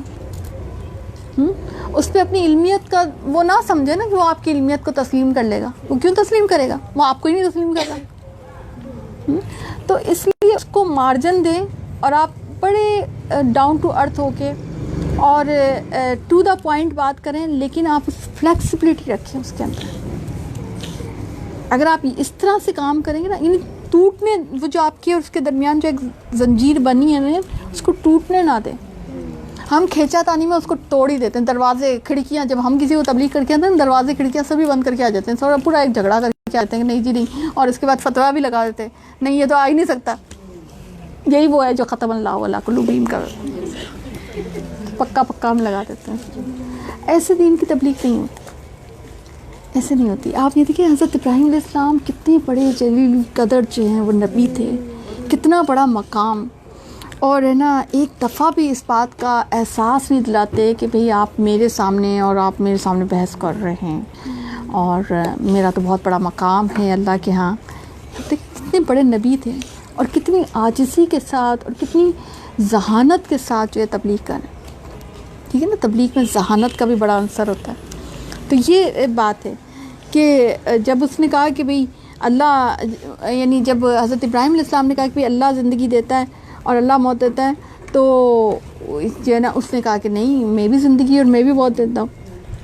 ٹھیک ہے نا. لیکن یہ کہ نا حضرت ابراہیم علیہ السلام نے کوئی بحث نہیں کی. حضرت ابراہیم علیہ السلام نے اس بات کو کیونکہ اس سے اگر وہ بحث کرتے تو وہ کبھی نہیں مانتا. وہ اسی بات پہ اڑا رہتا کہ نہیں میں کر سکتا ہوں، میں تو کر سکتا ہوں، دیکھو میں، وہ کر کے بھی دکھا دیتا. ناقص کسی کی بیچارے کی کسی کی جان بھی چل جاتی اس اصل میں، ہے نا. تو اس لیے اس ٹاپک کو چھوڑ دیا. یہ جو ہوتی ہے نا، کہیں ہمیں کسی چیز کو، وہ جیسے کرکٹرز کہتے ہیں نا کسی گیند کو کھیلنا، تو مجھے ویسے کرکٹ کبھی سمجھ نہیں آئی. میں تو ایک جملہ ایسی ہے کہ میں کرکٹر سے اگر آپ سمجھیں کہ بھئی کسی گیند کو، وہ یہ کہتے ہیں کسی گیند کو کھیلنا ہوتا ہے، میرا تو خیال ہے اگر مجھ سے کوئی کرکٹ کا کہے تو میں تو ہر گیند کو ہی کھیلنا ہوتا ہوگا. تو لیکن یہ کہ بہت سی، میں آپ کو اس کو انٹلیکچوئل وے میں یہ بتاؤں، ہر بات کا جواب بھی نہیں دینا ہوتا. کسی بات کا جواب دینا ہوتا ہے، کسی بات کا جواب خاموشی ہوتی ہے، کسی بات کا جواب مسکراہٹ ہوتی ہے، کسی بات کا جواب دینا ہی نہیں ہوتا، بلکہ وہ آپ نے جواب کہ اس کے جواب میں کوئی اور نئی بات شروع کر دینی ہوتی ہے. یہ آپ یہاں سے ٹیکنیک سیکھیں. انہوں نے نئی بات شروع کر دی، اس بات کا جواب ہی نہیں دیا. اچھا نہ ہاں نہ یہ بھی نہیں کہا. اچھا آپ دیکھیں کتنے ذہین، دیکھیں نا ذہانت دیکھیں ذرا حضرت ابراہیم علیہ السلام کی، کہ یہ بھی نہیں کہا ہاں، یعنی کہ ایکسیپٹنس بھی نہیں. یعنی اگرچہ بادشاہ نمرود تھا ہم نے سامنے، تو یہ نہیں کہا کہ ہاں ٹھیک ہے، ہم ہوتے تو شاید ہم فوری طور پہ جو ہے نا ڈاؤن ہو جاتے، ہم کہتے ہیں ہاں بھئی یہ تو اب ہم کیا کریں. تو یہ بھی نہیں کہا کہ ہاں تم صحیح ہو، بلکہ اس ٹاپک کو رہنے دیا، چھوڑ دیا اس ٹاپک کو، سوال کو چھوڑ دیا، پیپر چھوڑ دیا. یہ سوال نہیں کر رہے، چوائس چھوڑ دی. جیسے ہوتا ہے نا پیپر آتا ہے جیسے، تو آپ نے وہ چوائس میں سوال چھوڑ دیا. تبلیغ میں یہ چیزیں امپورٹنٹ ہوتی ہیں کہ اگر ابھی وہ بات نہیں سمجھ رہے ہیں تو آپ اس چیز کو رہنے دیں. اچھا بعض اوقات ایسا بھی ہوتا ہے کہ آپ سے کوئی پوچھ رہا ہوتا ہے، تو آپ کے پاس اس وقت وہ آپ سے دلیل میں ہو سکتا ہے، اس وقت آپ کو وہ دلیل یاد نہیں آ رہی ہے، وہ حدیث یاد نہیں آ رہی. بعض اوقات آپ سے ایسے بھی تو کرتے ہیں نا بحث، تو آپ اس کو بہت آسان سا، ہاں ٹھیک ہے میں ڈھونڈوں گا، میں دیکھوں گا، تو میں دیکھ کے، میں ڈھونڈ کے جو ہے نا بتا دوں گی. اچھا میں پوچھ کے بتا دوں گی. اچھا میں خود ریسرچ کر لوں گی. اس سے کیا ہو گیا کہ وہ بات وہاں پہ ختم ہو جاتی ہے, اور اب جب دوبارہ اسٹارٹ ہوگی تو آپ زیادہ اسٹرانگ پوزیشن پہ آ کے پھر اسٹارٹ کر سکیں گے, کیونکہ آپ ڈھونڈ چکے ہوں گے اس کی دلیل. ٹھیک ہے نا, تو اس لیے کبھی بھی بحث نہیں کرنی. پھر آپ دیکھیں کہ اور اس کے بعد دیکھیں یہ کیا ہوا, اس کو کچھ سمجھ نہیں آیا کہ میں کیا جواب دوں, کیونکہ سورج کو تو لا نہیں سکتا, نہیں ہے نا بھائی. اور اس نے بیسکلی اپنے دل میں ایکسیپٹ کر لیا کہ ہاں واقعی رب تو اسی کا حق ہے. اس کا جو رب ہے, ان کا جو رب ہے حضرت ابراہیم علیہ السلام کا, ان کا رب حق ہے, سچا ہے, کیونکہ واقعی زندگی اور موت تو وہی دیتا ہے. اب دیکھیں اس مثال سے نہیں سمجھا, لیکن اس مثال سے سمجھ گیا. آئی سمجھ بات؟ او کالذی مر علی قریۃ وہی خاویۃ علی عروشہا, یا اس شخص کی مانند کہ جس کا گزر اس بستی پر ہوا جو چھت کے بل اوندھی پڑی ہوئی تھی. کہنے لگا اس کی موت کے بعد اللہ تعالیٰ اسے کیسے زندہ کرے گا. یہ مشہور واقعہ ہے کہ جس میں حضرت عزیر کا ذکر آتا ہے کہ حضرت عزیر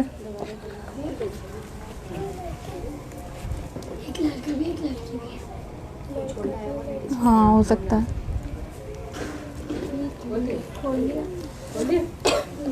چلو ہاں کھولنے کے بعد ہے. ٹھیک ہے, اب یہ ہے حضرت عزیر, مشہور یہی ہے کہ حضرت عزیر کہ وہ کسی جگہ سے گزرے تو وہاں انہوں نے دیکھا کہ ایک بستی پر گزرا جو چھت کے بل اوندھی پڑی ہوئی. تو کہنے لگے اس کی موت کے بعد اللہ تعالیٰ کیسے, جیسے نہیں ذہن میں خیال آ جاتا ہے, تو اللہ تعالیٰ نے انہیں مار دیا. 100 سال کے بعد پھر سے اٹھایا, پوچھا کتنی مدت تجھ پر گزری. کہنے لگے ایک دن یا اس کا کچھ حصہ, بلکہ تو فرمایا کہ بلکہ تو 100 سال تک رہا. پھر اب تو اپنے کھانے پینے کو دیکھ کہ بالکل خراب نہیں ہوا. ٹھیک ہے, اور واقعی اپنے گدھے کو بھی دیکھ کہ ہم تجھے لوگوں کے لیے نشانی بناتے ہیں. اب یہ یعنی کہ گدھے کو بھی 100 سال کے بعد کر دیا, اور یہ پورا واقعہ جو ہے نا حضرت عزیر علیہ السلام کے ساتھ ہوا. اور کہتے ہیں کہ جب وہ وفات پائے تھے تو کچھ دن چڑھا ہوا تھا, اور جب زندہ ہوتا ابھی شام نہیں, تو انہوں نے یہ اندازہ کہ کل میں آیا تھا اور آج ایک دن, یعنی کہ نیند, کیونکہ موت جو ہے وہ نیند کی مانند بھی ہے نا کچھ, تو وہی ذہن میں یہ بات آئی. ٹھیک ہے نا, تو آپ دیکھیں کہ کس قدر جو ہے نا ڈفرینٹ انداز سے ہمیں جو ہے نا اللہ تعالیٰ نے ہمیں سکھایا کہ نا زندگی اور موت. اور اس وقت یہ بھی ہے کہ نا زندگی اور موت جو ہے نا اس کے اوپر بحث چل رہی تھی. تو یہ واقعہ جو ہے اس وقت جیسے سورۃ الکہف میں بھی اس طرح سے ہوا تھا نا, تو اس طرح سے یہ واقعہ اس طرح سے فوری طور پہ کر کے دکھایا. اور یہ اللہ کے لیے کچھ مشکل نہیں, کیونکہ کائنات اللہ تعالیٰ کی ہے تو وہ کسی بھی طریقے سے بتا سکتا ہے. ٹھیک ہے, تو آپ دیکھیں کہ انہوں نے صرف یہ سوچا تھا کہ زندگی یعنی کہ یہ جو ہے جو چھت کے بل اوندھی پڑی ہوئی تھی بستی, تو کہنے کہ موت کے بعد اللہ تعالیٰ سے کیسے زندہ کرے گا. تو ان کو اس چیز کو زندگی اللہ نے نہیں دی, بلکہ ان کو موت دے دی. یہ بھی آپ نے نوٹس کیا کہ چلو تمہیں اس طرح تجربہ گاہ بناتے ہیں اور تمہیں ہی بتاتے ہیں کہ تم خود جب, کیونکہ بہت ساری چیزیں ایسی ہوتی ہیں جب ہمارے اپنے اوپر آتا ہے نا تو ہمیں لگتا ہے کہ ہاں یہ تو واقعی حق بات ہے. تو یعنی یہ بھی تو اللہ تعالیٰ کر سکتا تھا نا کہ بھئی اسی بستی کو دوبارہ اٹھا دیتا, مگر ایسا نہیں ہوا. ان کو موت دے دی اور پھر دوبارہ 100 سال کے بعد اٹھایا, اور کھانا بھی صحیح پڑا ہوا ہے, اور گدھا بھی جو ہے دوبارہ سے زندہ کر دیا. ٹھیک ہے نا, تو یہ بات جو ہے نا کہ یہ چیز ہوئی. اور پھر آپ دیکھیں کہ یہ اس میں ہمیں یہ پتہ چلتا ہے کہ زندگی اور موت برحق ہے, اور موت بہرحال برحق ہے, موت نے آنا ہے. یہ ہے اصل میں اس میں. پھر ایک اور واقعہ آتا ہے آگے جو ہے موت, جس میں کہ وہ پرندوں والا واقعہ آ رہا ہے نا حضرت ابراہیم علیہ السلام کا, کہ جب حضرت ابراہیم علیہ السلام نے کہا کہ اے میرے پروردگار مجھے دکھا تو مردوں کو کس طرح سے زندہ کرے. جناب باری تعالیٰ نے فرمایا کیا تمہیں ایمان نہیں؟ جواب دیا ایمان تو ہے لیکن میرے دل یقین ہو جائے. اب آپ دیکھیں کتنا گہرا رشتہ تھا نا حضرت ابراہیم علیہ السلام کے کہ نا, اور وہ یہ بات کہہ سکتے تھے, اللہ نے ان کو اجازت دے رکھی تھی. ولیکن لیطمئن قلبی, تاکہ میرا دل اطمینان پکڑ جائے. اور انبیاء کو ایسی جو اجازتیں دی گئیں, جیسے واقعہ معراج بھی ایک بہت بڑا واقعہ ہے کہ اس میں یہ ہوتا ہے کہ جیسے میں نے آپ کو بتایا تھا کہ واقعہ معراج میں بھی علم الیقین دیا گیا تھا, کہ علم الیقین دے کر بتایا جاتا ہے کہ اب دیکھو یہ تم, کیونکہ جنت دوزخ سب دکھا دی گئی تھی. کیونکہ وہ بڑے لیول پہ دین کا کام کر رہے ہوتے ہیں، تو ان کے لیے زیادہ ضروری ہوتا ہے کہ ان کے پاس ویسا علم ہو کہ وہ بالکل ایسے بتائیں جیسے آنکھوں دیکھی ہوئی بات ہے۔ تو پھر جو ہے نا اب اللہ تعالیٰ نے کہا کہ اب ایک ایکسپیریمنٹ کرو، فرمایا 4 پرندے لو، ان کے ٹکڑے ٹکڑے کر ڈالو، پھر ہر پہاڑ پر ان کا ایک ایک ٹکڑا رکھ دو۔ کیا زبردست ایکسپیرئنس تھا۔ پھر انہیں پکارو اور یہ تمہارے پاس دوڑتے ہوئے آ جائیں گے، اور جان رکھو اللہ تعالیٰ غالب اور حکمت والا ہے۔ یعنی آپ دیکھیں کہ، اور اس میں دیکھیں اس میں اس کا بھی ذکر آتا ہے کہ اس کو ہلال ہے مانوس کر لیں، اور الگ الگ 4 پہاڑوں پہ الگ الگ ٹکڑے رکھتے ہیں۔ یہ نہیں کہا کہ ایک جگہ پہ، الگ الگ جگہ پہ۔ لوگ پوچھتے ہیں نا کہ جو ہندو مر جاتے ہیں ان کی وہ کیا ہوتی ہے، وہ راکھ واک ہو جاتی ہے، اور یہ تو کیسے زندہ ہوگا؟ تو اب آپ اس واقعے سے دیکھ لیں کہ کیسے، ہاں وہ تو پانی میں بہا دیتے ہیں، کہ یہ اللہ کا کام ہے کیسے زندہ۔ ہم خود بھی تو کچھ نہیں تھے، مگر ہم بھی تو زندہ ہوئے۔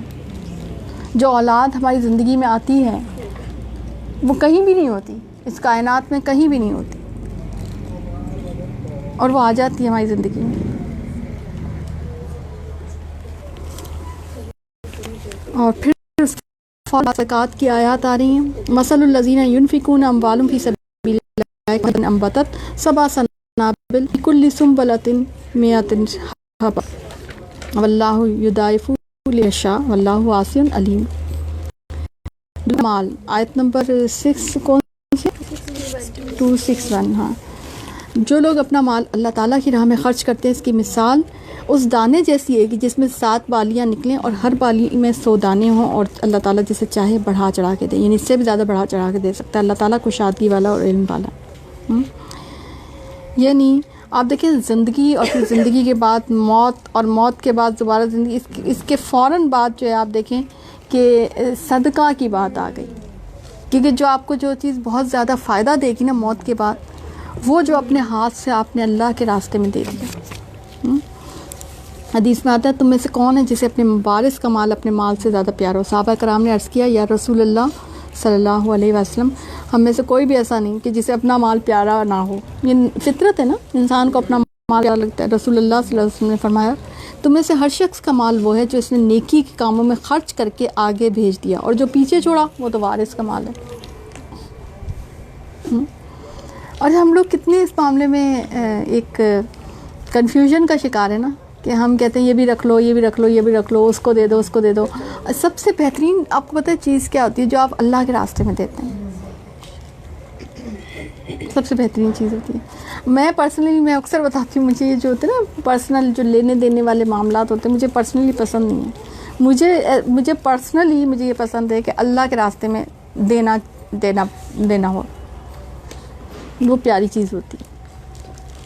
دنیا کے معاملات تو چل ہی جاتے ہیں نا آپ کے لیے دیے بغیر بھی، مگر جو غریب کو، کسی محتاج کو، مسکین کو جو خوشی اس کے چہرے پہ آپ دیکھتے ہیں، اور جو اس کا مزہ آپ لیتے ہیں نا، جو اس کو پہنتے ہوئے دیکھتے ہیں، جو استعمال کرتے ہوئے دیکھتے ہیں، وہ خوشی الگ ہی ہوتی ہے، بڑی پیاری لگتی ہے۔ کبھی بلکہ ان سے جن کو کچھ دیا کریں نا، ان سے کبھی کبھی پوچھا بھی کریں تم کیا کر، اچھا تم نے اس کا کیا کیا، اچھا تم نے دیکھا، اچھا وہ پہن کے آنا، اچھا ہو کر، اتنا مزہ آتا ہے نا، اتنا مزہ آتا ہے۔ اور وہ خوشی آپ کو اس میں نہیں مزہ آتا جو آپ نارمل جو ہمارے یہاں کی رسومات میں جو دینا لینا ہو رہا ہوتا ہے نا، اس میں نہیں مزہ آتا، بلکہ اس میں تو شکوے شکایت زیادہ ہوتے ہیں۔ آپ دیتے ہیں تو دوسرے کو پسند بھی نہیں آتا، وہ آپ کے شکوے شکایت، یہ والا کلر اچھا نہیں تھا، یہ لے کے آئی ہو، ایسا تھا ویسا تھا۔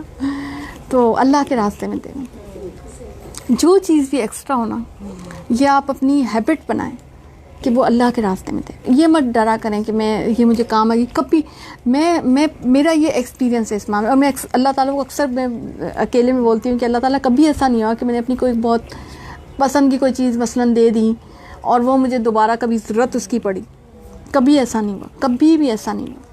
تو اس لیے اپنی پسند کی چیزیں بھی، ابھی آپ چوتھے پارے میں چوتھے میں پڑھیں گے نا، ہاں، تو آپ پڑھیں گے بھی کہ پسند کی چیزیں بھی اللہ کے راستے میں دیں، اور ان کی پسند کی چیزیں بھی دیں جو کہ کوئی غریب مسکین ہے نا، اس کو نوازا کریں آپ۔ یہ اصل بات ہے، صدقہ اسی کو کہتے ہیں۔ جو لوگ اپنا مال اللہ کی راہ میں خرچ کرتے ہیں، اس کے بعد نہ تو احسان جتاتے ہیں نہ ایزا دیتے ہیں، ان کا اجر ان کے رب کے پاس ہے، ان پر نہ تو کوئی خوف ہے نہ وہ اداس ہوں گے۔ اسلام میں آپ دیکھیں صدقے کے آداب ہیں جو کہ بتائے جا رہے ہیں اور وقتاً فوقتاً بتائے جائیں گے، جس میں سے یہاں پہ آ رہا ہے کہ احسان نہیں جتانا اور نہ ہی تکلیف دینا۔ اگر آپ کسی کو دے ہی رہے ہیں تو اب یہ نہیں کہ 2 دن بعد وہ آپ کے کوئی کام نہیں آیا یا کام نہیں کیا تو آپ کہیں گے جی وہ اس نے احسان نہیں کیا، تو وہ ہے نا احسان جو ہے نا اس نے جو ہے نا نہیں مطلب میں نے اس پہ احسان کیا اور یہ اس نے تو مانا ہی نہیں۔ اگر وہ یہ دوسری بات کہ تکلیف نہیں دینی کہ اب وہ یہ تو میرا غلام ہی ہو گیا ہے، میں نے اس کو یہ کیا تو یا کبھی وہ آپ کی کوئی کام نہ آ سکے، تو پھر اس کا مطلب ہے کہ آپ نے اللہ کے لیے نہیں کیا، آپ نے تو بندے کے لیے کیا۔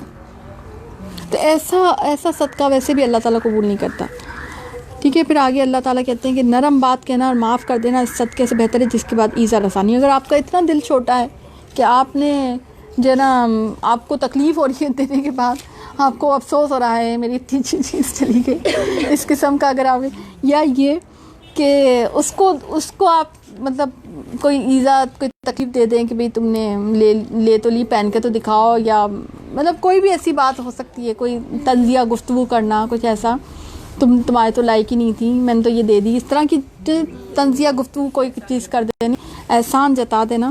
تو اگر آپ کا یہ ارادہ ہے تو پھر آپ صدقہ دے کر بھی گناہ گار ہی ہو رہے ہیں۔ تو ایسے گناہ گار ہونے سے بہتر ہے کہ پھر نرم بات کہہ دیں اور معاف کر دیں، مطلب اس کو کہیں کہ بھئی نہیں ہے میرے پاس، اس سے بہتر ہے کہ آپ نہ دیں، کیونکہ مزید گناہ گار ہو جائیں گے پھر آپ۔ اے ایمان والو، اپنی خیرات کو احسان جتا کر اور ایذا پہنچا کر برباد نہ کرو، جس طرح وہ شخص جو اپنا مال لوگوں کے دکھاوے کے لیے خرچ کرے اور نہ اللہ پر ایمان رکھے نہ قیامت پر، اس کی مثال صاف پتھر سے کیسی ہے جس پر تھوڑی سی مٹی ہو، پھر اس پر زوردار میںہ برسے اور وہ اسے بالکل صاف اور سخت چھوڑ دیں۔ اب اس میں یہ کہ ایک تو یہ کہ احسان جتانا نہیں ہے، اور دوسرا یہ کہ دکھاوا یعنی ریاکاری بھی نہیں کرنی، شرک اصغر ہے نا ریاکاری، یعنی صدقے کو یا آپ کوئی بھی چیز دے رہے ہیں تو اس کو دکھانے کی ضرورت نہیں ہے۔ یہ ہمارے معاشرے میں کتنا زیادہ عام ہو گیا، ہر چیز کا دکھاوا ہوتا ہے، ہم نے یہ کیا، ہم اتنا دے رہے ہیں، اور اسپیشلی فیس بک اور یہ میڈیا، سوشل میڈیا، اس میں یہ چیزیں بہت زیادہ عام ہو گئی ہیں کہ دکھا کر جو ہے نا کرنا۔ تو پھر اللہ تعالیٰ اس کی مثال کے ذریعے سے بتا دیں کہ جیسے صاف پتھر ہوتے ہیں اس پہ تھوڑی سی مٹی پڑے اور اس پہ بارش آ جائے تو وہ اس کو جیسے چھوڑ دیتے ہیں، تو اسی طرح سے تمہارا صدقہ ہے کہ اس کا کوئی فائدہ نہیں ہوا، وہ بہہ گیا وہ صدقہ۔ اور ان ریاکاروں کو اپنی کمائی میں سے کوئی چیز ہاتھ نہیں لگتی، اللہ تعالیٰ کافروں کی قوم کو سیدھی راہ نہیں دکھاتا۔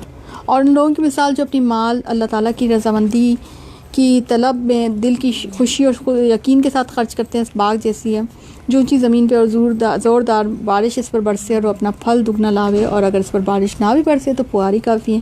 یعنی جو اللہ کی رضامندی میں اور دل کی خوشی اور اس یقین کے ساتھ کہ اللہ مجھے اجر دے گا اور اللہ اس کو قبول بھی کرے گا، جو کرتا ہے تو پھر جو ہے نا وہ ایک باغ کے مانند ہوتا ہے، اس کا جو ہوتا ہے اس کا اجر، ایک باغ کی سے مثال دی کہ جس پہ اگر پھوار بھی برسے تو بھی صحیح ہے، اور اگر اس پہ جو ہے نا بارش برسے تو وہ پھل جو ہے وہ دگنا لے کے آئے گی۔ مثال کے ذریعے سے اللہ تعالیٰ نے سمجھایا کہ آپ یعنی کہ کیا سمجھنے کی بات یہ ہے کہ نیک نیتی سے خوش دلی سے صدقہ دینا، اللہ کے راستے میں جو بھی کام کرے نا تو منہ بنا کے نہیں کرنا، وہ چاہے آپ پرسنل محنت کر کے کوئی کام کر رہے ہیں، کوئی مال دے کے کر رہے ہیں، کوئی چیز آپ کی ایکسٹرا ہے وہ صدقہ کر رہے ہیں، تو اور ہے نا اپنے گھروں کو ہلکا رکھا کریں۔ مطلب صدقے کی بات آتی ہے تو میں اس میں ہمیشہ کرتی ہوں کہ گھروں کو ہلکا، اور ہر چیز کو نہیں سنبھال کے رکھا کریں، جو چیز بچ گئی، ہمارے یہاں کتنا شوق ہوتا ہے نا لوگوں کو، یہ بھی رکھ لو، یہ بھی رکھ لو، یہ بھی رکھ لو،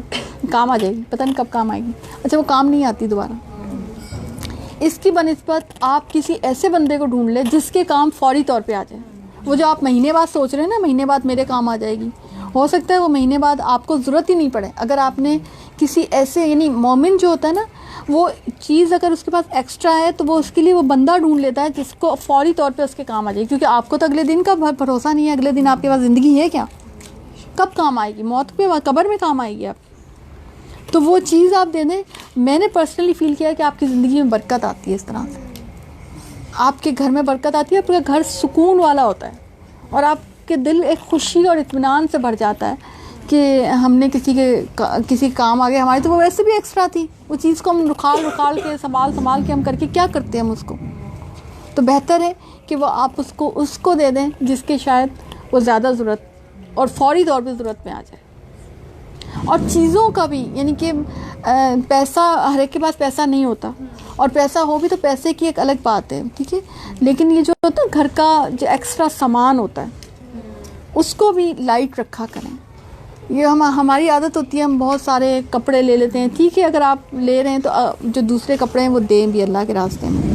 اور اگر آپ کے پاس کوئی بھی ایکسٹرا برتن ہے, آپ کے پاس کوئی بھی ایکسٹرا چیزیں, چادریں ہیں, وٹ ایور, تو اس کو دوسروں کو بھی اس میں شیئر کروا دیں. نہیں کم ہوگی, کبھی کبھی کم نہیں ہوگی کسی بھی چیز میں, کبھی آپ کو ضرورت نہیں پڑے گی. یہ میرا اپنا ایکسپیرینس ہے کہ میں بعض اوقات ایسی چیزیں دیتی ہوں جو کہ مجھے ایک لمحے کے لیے مجھے ہوتا ہے میں نے کہا دے تو دیے, اب پتہ نہیں ہے ضرورت ایک دم سے میں نے واقعی فیل کیا نہیں پڑتی ضرورت, ٹھیک ہے. تو اللہ کے راستے میں دوسروں کی ضروریات کو مقدم رکھنا چاہیے, یہ مومن کا ایک ہونا چاہیے طریقہ. حضرت عائشہ فرماتی ہیں صدقے کو حقیر نہ جانو کیونکہ اس کا ایک ایک دانہ بھی قیامت میں پہاڑ جتنا وزن رکھتا ہے. اور ایک حدیث میں آتا ہے نا کہ اللہ تعالیٰ جو ہے صدقے کو نشو نما دیتا ہے, جیسے تم اپنے گھوڑے کی نشو نما کرتے ہو اس طرح سے اللہ تعالیٰ تمہارے صدقے کی نشو نما کرتا ہے, یعنی اس کو پال پوس کے اس کو بڑا کرتا ہے. اور اس کا اجر جو ہے 700 گنا تک ہے. ایک صدقے کا آپ کو پتہ ہے نا, ایک حدیث میں مسند احمد کے ایک حدیث میں 7000 گنا تک بھی ہے, اتنا بڑا اجر ہوتا ہے. اور اللہ تعالیٰ وہ سب جو ہے وہ عطا کرے گا. چھوٹی چھوٹی چیزوں کا کھجور کا ٹکڑا بھی اللہ کے راستے میں دے کر اللہ کے غضب سے بچو. تو جو چیز آپ کے پاس اویلیبل ہے, جو بھی چیز دے سکتے ہیں, اور کبھی بھی دینے کو حقیر نہ سمجھا کریں. جو بھی ہو سکتا ہے وہ آپ کے لیے استعمال کی نہ ہو لیکن وہ دوسرے کے استعمال کی ہو سکتی ہے, ٹھیک ہے. تو جس کا دل سخی ہو اسے دینے کے لیے اپنے مال کا انتظار نہیں کرنا پڑتا ہے بلکہ وہ جو کچھ بھی ہوتا ہے اس کے پاس اویلیبل وہ اسی کو صدقہ کر دیتا ہے. ہم بعض اوقات انتظار کرتے ہیں کہ وہ چیز ہمارے پاس, کوئی چیز ہمارے پاس آئے تو ہم دیں. تو اصل میں جو صدقہ ہوتا ہے نا دل کی سخاوت سے ہوتا ہے, مال کی زیادہ یا کم ہونے سے نہیں ہوتا. یہ بات بھی سمجھ لیں. مال تو بہت سے لوگوں کے پاس زیادہ ہوتا ہے مگر کیونکہ دل سخی نہیں ہوتے نا تو پھر وہ صدقہ نہیں کر سکتے. تو صدقہ ہوتا ہی اس سے ہے کہ جس کا دل سخی ہو, ٹھیک ہے. اور اصل میں اپنا مال وہی ہے جو آپ نے اس دنیا میں صدقہ کر دیا. تو آپ دیکھ لیں کہ موت کے فوراً بعد, زندگی فوراً بعد, مثالوں کے بعد جو ہے صدقے, موت اور زندگی کی جو مثالیں ہیں اس کے فوراً بعد صدقے کی مثالیں. اور حدیث میں آتا ہے مومن قیامت کے دن اپنے صدقے کے سائے میں ہوگا, ٹھیک ہے. تو نیت صدقے میں خالص ہو, رویے میں جو ہے عاجزی ہو. اور اسلام کا مزاج یہ ہے کہ اسلام دنیا کو ایکومولیٹ کرنا جو ہے ناپسند کرتا ہے. یہ اسلام کا مزاج ہے کہ اسلام اس بات کو پسند نہیں کرتا, اللہ تعالیٰ اس بات کو پسند نہیں کرتا کہ آپ چیزوں کو زیادہ سے جمع کریں. تکاثر کو پسند نہیں کرتا, جمع کرنے کو پسند کرتا. آخری آیات میں آتا ہے کہ جمع کرتا گیا, وہ گنتا گیا. تو اسلام ہمیں سکھاتا ہے کہ مال استعمال کرنا ہے اور لوگوں کو بانٹنا ہے. آپ کو حضرت عائشہ کی حدیث یاد ہوگی کہ جب ان کے پاس صدقے کے لیے کچھ آیا تو سارا کا سارا صدقہ کر دیا, اور وہ روزے سے تھیں. تو جو ہے خادمہ کے جب روزہ افطار کرنے کے پاس کا وقت آیا تو خادمہ نے کہا کہ کچھ ہے آپ, تو کہتی اس وقت یاد دلاتی تو کچھ رکھ لیتی, اب تھوڑی یاد ہے, ٹھیک ہے نا. تو کتنے پیارے لوگ تھے. ایک دفعہ نبی کریم صلی اللہ علیہ وسلم جو ہے وہ نماز آ رہے تھے اور عشاء کا وقت تھا اور فوری طور پہ اٹھ کے گھر گئے. تو صحابہ کرام کو بڑی حیرت ہوئی کیونکہ اس طرح سے نبی کریم صلی اللہ علیہ وسلم کا انداز نہیں تھا. تو نبی کریم صلی اللہ علیہ وسلم نے فرمایا کہ مجھے گھر میں تھوڑا سا سونا پڑا تھا تو مجھے یاد آ گیا اور وہ میں صدقہ کرنے کے لیے گیا تھا, تو صدقہ کر کے بنایا. تو وہ اس بات کو سمجھتے تھے کہ موت کبھی بھی آ سکتی ہے, اور اتنا ایکیومولیشن جو ہے نا, اتنا ایکیومولیٹ اگر ہم کر لیں گے تو اس کا حساب کیسے دیں گے. جتنا زیادہ ہم اللہ کے راستے میں دے دیں گے تو اتنا ہی زیادہ ہمارا حساب آسان ہو جائے گا, ٹھیک ہے. تو یہ ہے کہ لوگوں میں بانٹنا ہے, اور صدقہ جو ہے مومن کی ٹریٹ میں ہے, یہ بھی میں بتا دوں. یعنی مومن کی جو خوشی ہے نا, سکون ہے نا, وہ دینے میں ہوتی ہے. ہم اکثر و بیشتر میں نے آپ کو اکثر کہا ہے کہ شاپنگ کر کے کبھی بھی آپ دیکھا کریں کہ بازار جا کے آ کے آپ سکون میں نہیں ہوتے بلکہ ٹینشن میں ہوتے ہیں. حالانکہ ہونا تو سکون میں چاہیے. کچھ آیا ہے نا گھر میں, کچھ لے کے آئے نا, نیا سوٹ لے کے آئے, تو پھر ٹینشن کس بات کی ہے, مگر ٹینشن میں ہوتے ہیں آپ. لیکن اس کے بنسبت اگر آپ کچھ دیتے ہیں نا تو آپ سکون میں ہوتے ہیں, آپ کو خوشی ہوتی ہے, آپ ریلیکس ہوتے ہیں. ٹھیک ہے نا. تو انسان فقیری صرف اللہ کے سامنے شو کرتا ہے, دوسروں کے سامنے غنی ہے. اور سخاوت مال کے زیادہ ہونے سے نہیں آتی, سخاوت دل کی سخاوت ہے.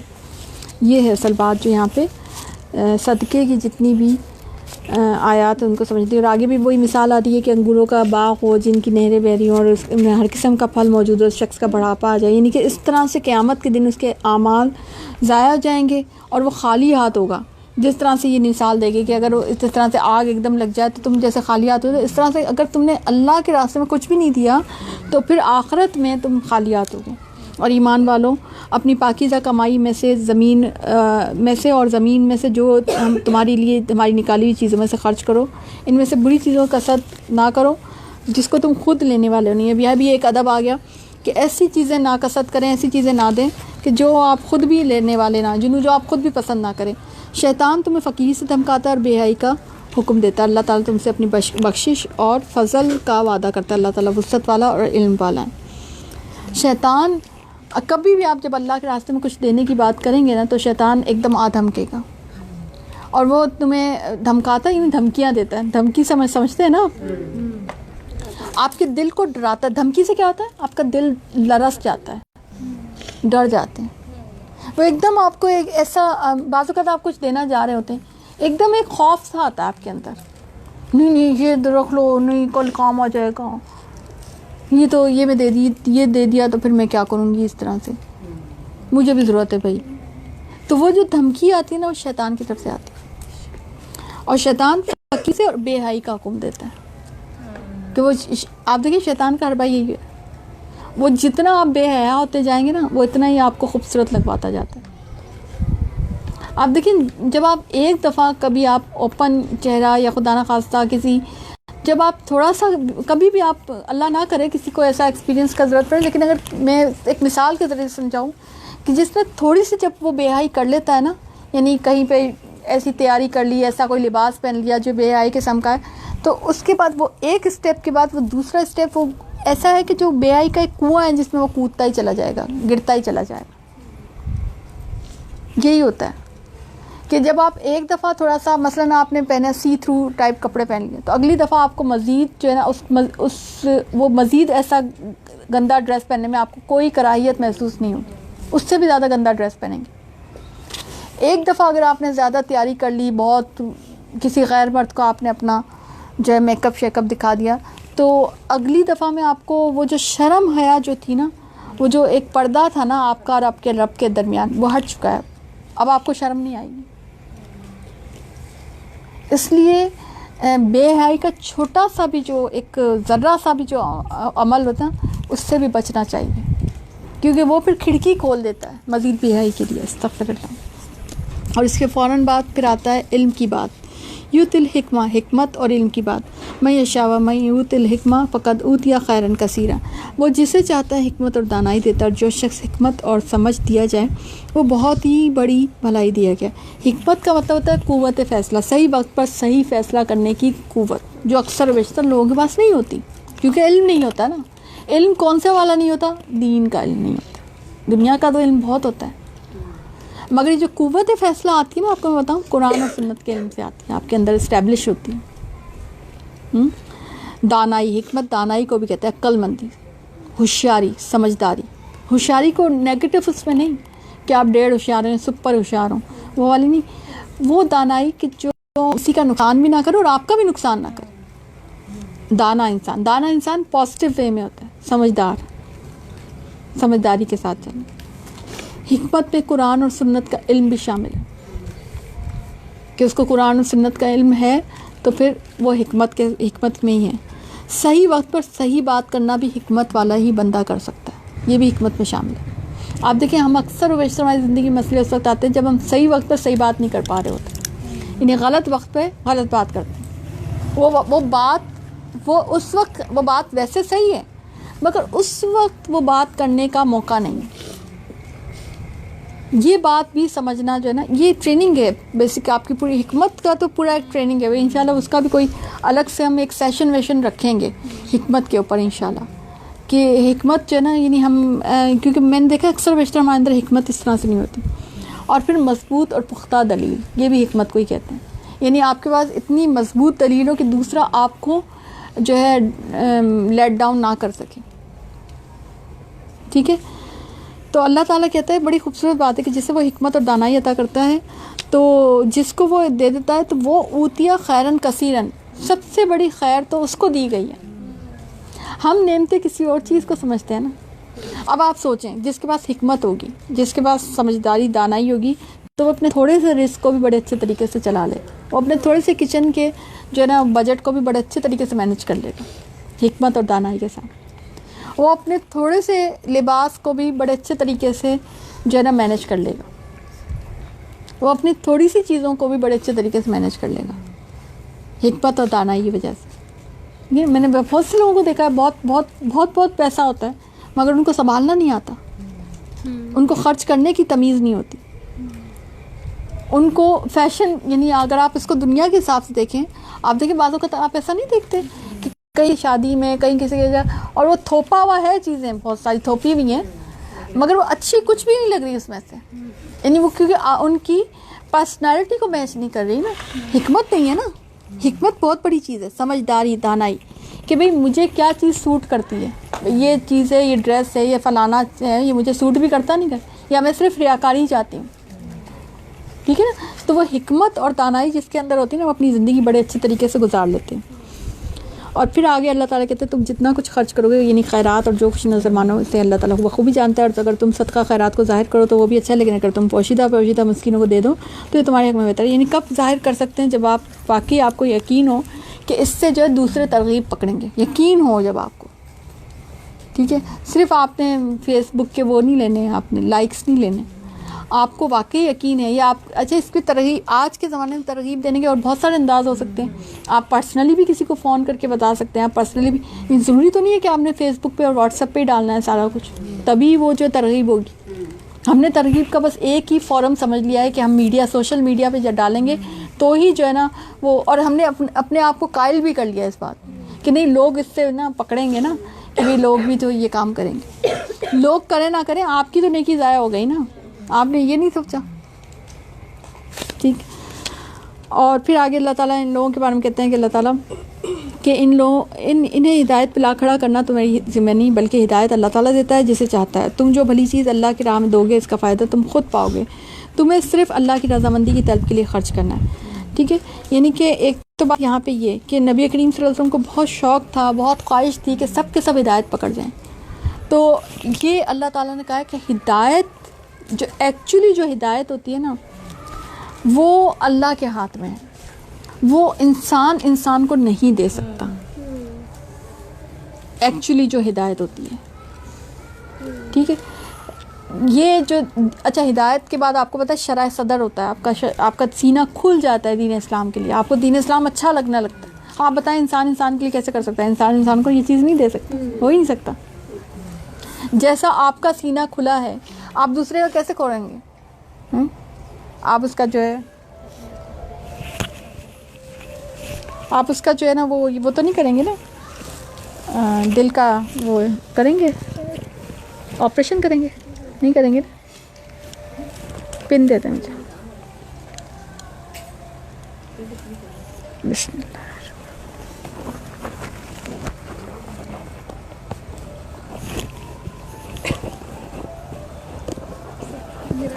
ہاں یہ والی دے دیں، یہ نہیں ہے.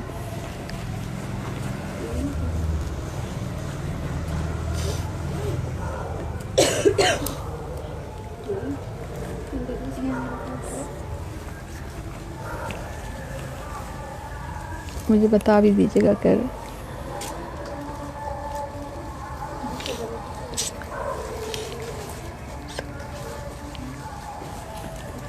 چھتیں ملتی ہیں نا، تو چھتوں پہ دھیان تو رکھنا پڑتا ہے. یہ بھی اللہ کا شکر ہے کہ آپ نے دیکھ لیا.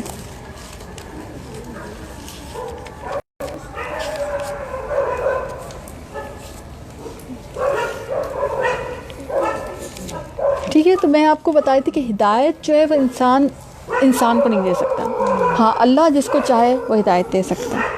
ٹھیک ہے. پھر آگے جو ہے صدقات کے مستحق صرف وہ غربا ہیں جو اللہ کی راہ میں روک لیے گئے, جو ملک میں چل پھر نہیں سکتے. نادان لوگ ان کی بے سوالی کی وجہ سے انہیں مالدار خیال کرتے ہیں, اور آپ ان کے چہرہ دیکھ کر قیافت سے انہیں پہچان لیں گے.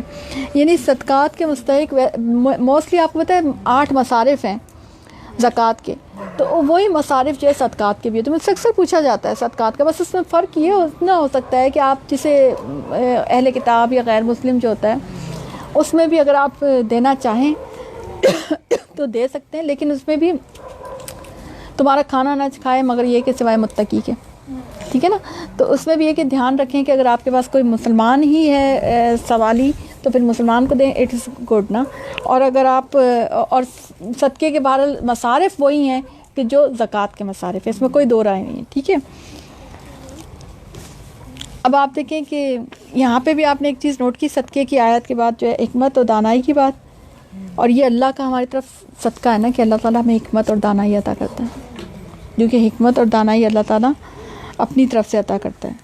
اور ایک اور چیز بھی میں بتاؤں کہ صدقہ جب انسان دیتا ہے نا تو اس سے اس کی علم اور حکمت میں اضافہ ہوتا ہے. جی, یہ آپ کبھی بھی آزما لیجیے گا. اور علم بھی ایک طرح کا صدقہ ہے. جب آپ کسی کو تمہارا بے علم کو علم سکھا دینا, تمہارے بے علموں کو علم سکھا دینا بھی تمہاری طرف سے صدقہ ہے. تو علم بھی جب آپ بانٹتے ہیں تو وہ بھی ایک صدقہ ہوتا ہے. ٹھیک ہے. اور ایک حدیث میں کہ بیماری کا علاج صدقے سے کرو, صدقہ مومن کے اوپر قیامت کے دن سایہ ہوگا. یعنی بعض اوقات ایسا ہوتا ہے نا کہ جب انسان بیمار ہوتا ہے تو اس میں بھی جب صدقہ کرتا ہے نا تو پھر جو ہے نا اس کا جو ہے نا علاج جو ہے نا وہ صحیح ہونا شروع ہو جاتا ہے. ٹھیک ہے نا, صحیح ہے. اچھا, پھر اس کے فوراً بعد جو ہے نا سود کی آیات آ رہی ہیں. سود کی آیات جو ہے نا, سود خور لوگ نہ کھڑے ہوں گے مگر اس طرح جس طرح وہ کھڑا ہوتا ہے جسے شیطان چھو کر خبتی بنا دی. یہ اس لیے کہ یہ کہا کرتے تھے کہ تجارت تو سود کی طرح, حالانکہ اللہ تعالیٰ نے تجارت کو حلال قرار دیا اور سود کو حرام. جو شخص اپنے پاس آئی ہوئی اللہ تعالیٰ کی نصیحت سن کر رک گیا اس کے لیے وہ ہے جو گزرا ورس کا معاملہ اللہ تعالیٰ. یعنی کہ آپ دیکھیں دنیا میں بھی وہ پیسے کے پیچھے دیوانہ ہوتا ہے, اور آخرت میں بھی ایسے ہی کھڑا ہوگا جیسے شیطان نے اس کو چھو کر خبتی کر دیا. وہ ایسے ہو جاتا ہے جیسے کہ بالکل جیسے سود سے منسلک جو آدمی ہوتا ہے اس کو واقعی سائیکالوجیکل ڈس آرڈرس بہت زیادہ ہوتا ہے, اور یہ واقعی نوٹس کیے گئے. اچھا, اب آپ دیکھیں اللہ تعالیٰ سود کو مٹاتے, یہ اللہ تعالیٰ نے کلیئر کٹ کہہ دیا, اور صدقے کو بڑھاتا ہے. بظاہر لگتا ہے کہ صدقہ جو ہے وہ کم ہو رہا ہے اور سود جو ہے وہ زیادہ ہو رہا ہے, لیکن اللہ کی اگر آپ دیکھیں گے نا, اللہ کی نظر سے دیکھیں اور اللہ کے تعالیٰ کی بات کو سمجھیں تو واقعی وہ بظاہر آتا ہوا نظر آتا ہے مگر وہ کہاں جاتا ہے کچھ پتہ نہیں چلتا. سود حرام ہے, اور آگے آپ دیکھیں کہ اگر ایسا نہیں کرتے اللہ اور اس کے رسول صلی اللہ علیہ وسلم سے لڑنے کے لیے تیار ہو جاؤ. یعنی کہ جو سود باقی ہو رہ گیا وہ چھوڑ دو اگر سچ مچ ایمان والے ہو. تو سود کیا ہے؟ سود اللہ اور رسول صلی اللہ علیہ وسلم سے جنگ ہے. ٹھیک ہے. اور حدیث میں آتا ہے سود لینے والا, سود دینے والا, سود کی گواہی دینے والا, سود لکھنے والا, سب کے سب جہنمی ہیں. اور اسی پیرائے میں آپ کو پتہ ہے کہ سود کی جو جابس ہوتی ہیں نا وہ بھی حرام قرار دی گئی ہیں, اور اس میں ظاہر ہے بینک کی جاب آ جاتی ہے. کیونکہ بینک میں مجھ سے اکثر یہ لوگ سوال کرتے ہیں کہ بھئی بینک کی جاب سے کیا مسئلہ ہے. بھئی مجھے تو کوئی مسئلہ نہیں ہے, آپ کسی عالم سے فتویٰ لے لیں. تمام عالم یہی بات کہتے ہیں کہ بینک کی جاب جو ہے وہ حرام ہے, کیونکہ وہ سارا کا سارا سود کا ہی پیسہ جو ہے نا وہ چل رہا ہوتا ہے, اور سارا سود کا کاروبار ہے. وہ آپ کو پتہ ہوگا پہلا بینک یہودیوں نے ہی کھولا تھا, اور وہ سود کے اس پہ ہی کھولا گیا تھا. اس سارا ہے ہی یہ کاروبار سود کا, تو اس میں ہم کیسے اس کو حلال قرار دے سکتے ہیں. ٹھیک ہے. تو یہ جو ہے نا, اور حدیث میں آتا ہے سود کے 70 درجے ہیں, اور سب سے کم تر یہ کہ تو اپنی ماں کے ساتھ زنا کرے, نعوذ باللہ. اتنا سخت ہے. سود کے فوراً بعد جو ہے قرض کی آیات آ رہی ہیں, قرض کا کانسیپٹ بتایا جا رہا ہے, اور یہ قرآن کی سب سے بڑی آیت کہ یہاں پہ شروع ہوتی ہے 282 کہ ایمان والو جب تم آپس میں ایک دوسرے سے میعاد مقرر پر قرض کا معاملہ کرو تو اسے لکھ لیا کرو, اور لکھنے والے کو چاہیے کہ تمہارے آپس کا معاملہ عدل سے لکھے, کاتب کو چاہیے کہ انکار نہ کرے. اب مالی لین دین کی آیات ہیں اور مسلسل آپ دیکھیں گے وہ آ رہی ہیں. تو قرض کا کانسیپٹ آپ کا کلیئر کیا جائے. پہلی بات ہے کہ قرض دینا جو ہے وہ ثواب کا کام ہے. ٹھیک ہے. یعنی قرض اگر آپ دیتے ہیں, اور قرض لینا اگر آپ مطلب قرض لینا ثواب کا کام نہیں ہے, لیکن قرض دینا ثواب کا کام ہے. ایک تو بات یہ, بہت ساری چیزوں میں آپ کو یہ اسلام کا پہلو نظر آئے گا, جیسے سورہ الماؤن میں آتا ہے کہ کوئی چیز اگر مانگی جائے تو اس کو دینا ثواب کا کام ہے, لیکن مانگنا ثواب کا کام نہیں ہے, مانگنا حرام ہے. ٹھیک ٹھیک ہے.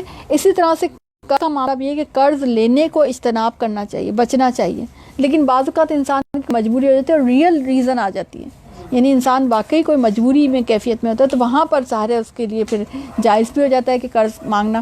اور قرض دینے والے کو یہ خیال رکھنا ہے کہ ناجائز جو ہے نا عوامل کے لیے قرض نہ دے. وہ یہ سوال بھی میرے پاس بہت آتا ہے کہ مطلب فلانی ایک ناجائز چیز ہے اس کے لیے قرض, مثلا میں آپ کو چلے سمپل بتا دوں کہ شادی کے لیے قرض دھوم دھام سے کر دیں آپ دیکھیں ہمارے یہ قرض بہت عام ہے جو ہے نا بیٹی کی شادی کرنی کو لوگ بہت شوق کے ساتھ, یعنی اس کو بہت بڑی چیز سمجھی جاتی ہے جیسے جائز چیز ہے, خود ہی جانا والی بھائی شادی اسلام میں ہے. اسی طرح سے سوال بھی آتا ہے کہ شادی کے لیے یا اس پہ اگر کوئی ضرورت آپ کے پیسے دے سکتے ہیں, جی شادی کے لیے زکوٰۃ نہیں جا سکتے. شادی کے یعنی زکوٰۃ کے مصارف میں شادی شامل نہیں, نکاح شامل نہیں. یا بڑی سمپل اور کلیئر کٹ بات ہے, ٹھیک ہے نا. اسلام میں کیا ہے کہ نکاح کو سادہ رکھا گیا. سب سے بہترین نکاح وہ ہے جو کم خرچ ہے, سب سے بہترین نکاح وہ ہے جو سادہ ہے, ٹھیک ہے. تو سب سے بہترین نکاح جب کہہ دیا گیا کہ سادہ ہے اور کم خرچ ہے, تو نکاح کے معاملے میں اب آپ اگر کوئی خرچ کر رہے ہیں تو پہلی بات تو وہی جائز نہیں ہے نا, وہ ناجائز چیز ہے نا. تو آپ ایک ناجائز کام کے لیے قرض کیسے دے سکتے ہیں؟ اسی لیے اس طرح کل کو آپ سے کوئی مانگے کہ جی سینما کھولنا ہے مجھے قرض دے دیں, تو ناجائز چیز کے لیے آپ قرض نہیں دیں گے. مجھے بہت مہنگا جوڑا لینا ہے, فلانے کی شادی ہے, مجھے پتہ نہیں کتنے ہزار کے جوڑے آتے ہیں, اتنے ہزار کا جوڑا لینا ہے, پورے نہیں پڑ رہے, تو اس کے لیے جو ہے نا قرض چاہیے. تو اب دیکھیں یہ بھی چیزیں ہوتی ہیں کہ نا فلانی کوئی قریبی شادی آ رہی ہے تو اس کے لیے یا تو کمیٹی نکل گئی, کمیٹی ابھی نہیں نکلی, میری کمیٹی نکلے گی, قرض واپس کر دوں گی, قرض دے دو, تو وہ چیز جائز نہیں ہے. تو ہاں جہیز کے لیے بالکل کہ زکوٰۃ کے پیسے دے دیں ہم جہیز میں. زکوٰۃ کے پیسے جہیز میں نہیں دیے جا سکتے, بری میں نہیں دیے جا سکتے. مطلب ہم لوگ, میں جب یہ سوال آتا ہے نا تو میرے رونگٹے کھڑے ہو جاتے لٹرلی, کہ ہم لوگ کتنی پستی میں چلے گئے ہم لوگ کہ غلط چیز نہیں چھوڑیں گے, اس کے لیے قرض لے لیں گے, اس کے لیے زکوٰۃ لینے والے بننا جو ہے نا پسند ہے, لیکن ہم غلط چیز نہیں چھوڑیں گے, اس پہ اسٹینڈ نہیں لے سکتے ہم لوگ, ٹھیک ہے نا. تو ان چیزوں کے لیے پہلی بات تو قرض دیا نہیں جا سکتا اور قرض لیا بھی نہیں جا سکتا. قرض ہوتا ہے جیسے جائز, بھائی کسی کی مالی ضرورت آ گئی, کوئی واقعی کسی کا کرایہ کا معاملہ ہے, بھائی اس کے پاس ضرورت تھی, پیسے ہی پورے نہیں ہو رہے, بھائی اس کے کرایہ چڑھ گیا مثلا, اب وہ آپ سے تو بھائی دے دیں اگر آپ کے پاس حیثیت ہے. اور اس میں یہ ہے کہ اگر جتنا آپ اس کو مہلت دیں گے تو وہ آپ کی طرف سے صدقہ شمار ہوتا چلا جائے گا. یہ بھی ہے کہ اس میں مہلت جتنی زیادہ دے سکتے ہیں وہ دے دیں. اب قرض کا معاملہ یہ ہے کہ مالی معاملات اسلام یہ کہتا ہے کلیئر کٹ کہ مالی معاملات کو لکھ لینا چاہیے. اسلام اس بات کو پسند نہیں کرتا کہ وہ چاہے چھوٹا موٹا ہو یا چاہے بڑا, کیونکہ انسان بھول چوک ہو جاتی ہے نا. تو مالی معاملات میں لکھنے کو اسلام پسند کرتا ہے, تاکید کرتا ہے ایون. تو اس میں ایک تو یہ دیکھ لیں آپ, قرآن میں یہی بات آ رہی ہے نا کہ ان کو لکھ لیا کرو, اور مدت کا تعین کر لو, وہ بھی لکھا جا سکتا ہے کہ بھئی اتنی مدت میں دے دوں گی. اور ایک مرد اور 2 عورتوں کو یا 2 مردوں کو گواہ بنا لو, یعنی جب آپ قرض کا کوئی آپ معاملہ کر رہے ہیں تو اس میں آپ کر سکتے ہیں. اب یہاں سے وہ بات بھی آ جاتی ہے کہ 2 مرد 2 عورتیں اور 1 مرد, تو عورت کی گواہی کو یہاں پہ فیمنسٹ شروع ہو جاتی ہیں کہ عورت کی گواہی کو آدھا سمجھا گیا ہے. تو دیکھیں عورت کو تو اصل میں ان ساری عدالتی کارروائی, عدالتی معاملات سے بچایا گیا ہے, کیونکہ اگر عورت کی ایک گواہی کو کافی سمجھا جائے تو پھر عورتیں اکٹھی کرنا شروع ہو جائیں, اور عورت بھول چوک بھی جاتی ہے. 2 عورت اس لیے رکھا گیا کہ تاکہ اگر ایک بھول جائے, آگے آئے گا کہ ایک اگر بھول جائے تو وہ دوسری یاد دلا دے. عورت کے اندر نسیان کا جو پہلو ہے وہ زیادہ ہے, بھول چوک کا. تو یہ اس لیے, یعنی اس کی اسٹیٹس میں کوئی کمی نہیں ہے, اس کی جو فطرت کو دیکھ کر یہ قانون بنایا گیا, ٹھیک ہے. اور بہت سی ایسی جگہ ہیں جہاں پہ اکیلی عورت کی گواہی کو کافی جگہ, مثلا یہ جو معاملہ آتا ہے رضاعت کا معاملہ آ جاتا ہے, تو اس میں ایک عورت کی گواہی کافی ہوتی ہے کہ اگر عورت کہہ دے کہ یہ تمہارا رضائی بھائی ہے یا بہن ہے تو اس کی کافی سمجھی جاتی ہے, کیونکہ وہ ڈائریکٹ اسی سے تعلق ہے اس بات کا, ٹھیک ہے.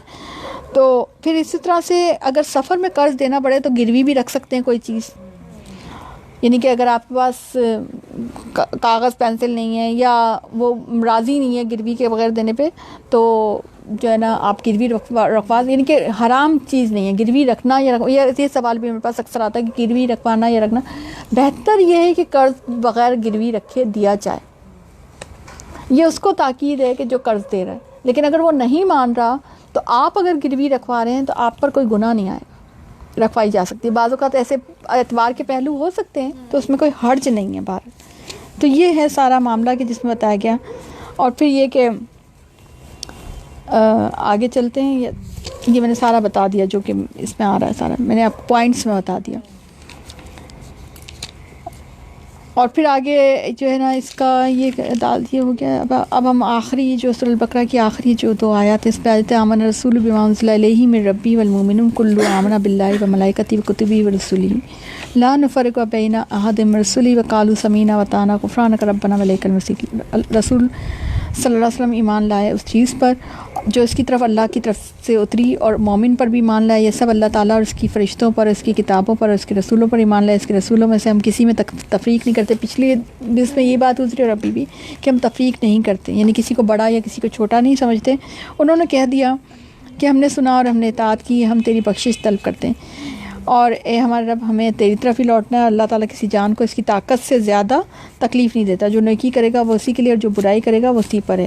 اے ہمارے رب اگر ہم بھول جائیں یا خطا ہو جائے تو ہمیں نہ پکڑنا. یہ ایک دعا ہے.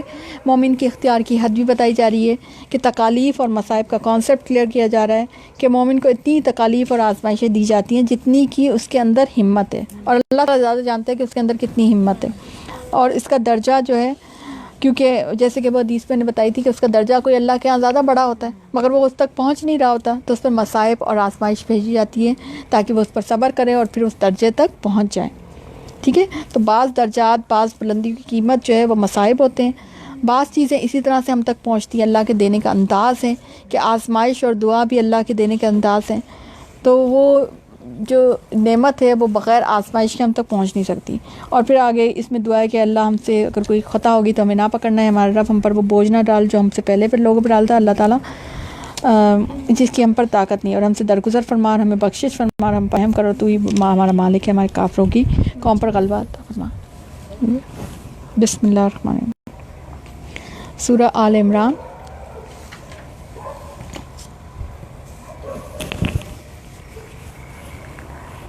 اور اللہ لا الہ الا هو الحی القیوم, الف لام میم سے شروع ہو رہا ہے. اعوذ باللہ من الشیطان الرجیم, بسم اللہ الرحمن الرحیم. سورہ حروف مقطعات سے,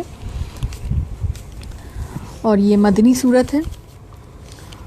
اور اس میں یہ جو ابتدائی آیات ہیں یہ عیسائی کے وفد نجران کے بارے میں نازل ہوئی کہ جو 9 ہجری میں نبی کریم صلی اللہ علیہ وسلم کی خدمت میں حاضر ہوا تھا, اور عیسائیوں نے نبی کریم صلی اللہ علیہ وسلم سے اپنے عیسائی عقائد اور اسلام کے بارے میں مباحثہ کیا تھا, اور انہیں دعوت مباحلہ بھی دی تھی. تو اس کے اوپر یہ ہے کہ اللہ تعالیٰ وہ ہے جس کے سوا کوئی معبود نہیں ہے, جو زندہ ہے اور سب کا نگہبان ہے, جس نے آپ پر حق کے ساتھ اس کتاب کو نازل فرمایا جو اپنے سے پہلے کی تصدیق کرنے والی, اور اسی نے اس سے پہلے تورات اور انجیل کو اتارا, اور اس سے پہلے لوگوں کو ہدایت کرنے والی بنا کر, اور قرآن بھی اس نے اتارا. جو لوگ اللہ کی آیتوں سے کفر کرتے ہیں اس کے لیے سخت عذاب ہے. اللہ تعالیٰ غالب ہے اور بدلہ لینے والا ہے. یقیناً اللہ تعالیٰ پر زمین اور آسمان کی کوئی چیز پوشیدہ نہیں ہے. یعنی تمام انبیاء پر جو کتابیں اتری ہیں تو وہ اس میں اس کتاب کا ذکر ہے, اور یہ کتاب خود بھی یعنی قرآن بھی ان کتابوں کی تصدیق کرتی ہے, اور تمام انبیاء کی بھی تصدیق کرتی ہے. ٹھیک ہے, تو اور یہ جہاں سے وہ کتاب آئی ہے, عیسائی کیونکہ ظاہر ہے انجیل کو مانتے تھے, تو جہاں سے وہ کتاب آئی ہے وہیں سے یہ کتاب یعنی قرآن آیا. تو یہ بات یہاں پہ بتائی گئی. پھر آگے اللہ تعالیٰ انسان کی کیفیت کے بارے میں کہتا ہے کہ هو الذی یصورکم فی الارحام کیف یشاء, وہ ماں کے پیٹ میں تمہاری صورتیں جس طرح کی چاہتا ہے بناتا ہے, اس کے سوا کوئی معبود برحق نہیں, وہ غالب ہے, حکمت والا. زبردست خوبصورت آیت ہے کہ انسان خوبصورت ہے یا بدصورت ہے, مذکر ہے یا مؤنث ہے, نیک بخت ہے یا بدبخت ہے, یہ جو کچھ بھی ہوتا ہے یہ ہمیں مادر میں طے ہو جاتا ہے. اس لیے پریگننسی کی کیفیت میں انسان کو بہت ہی کیئرفل رہنا چاہیے, کیونکہ اس کی آنے والی جو نسل ہے اس کی ایک طرح سے تقدیر متعین ہو رہی ہے.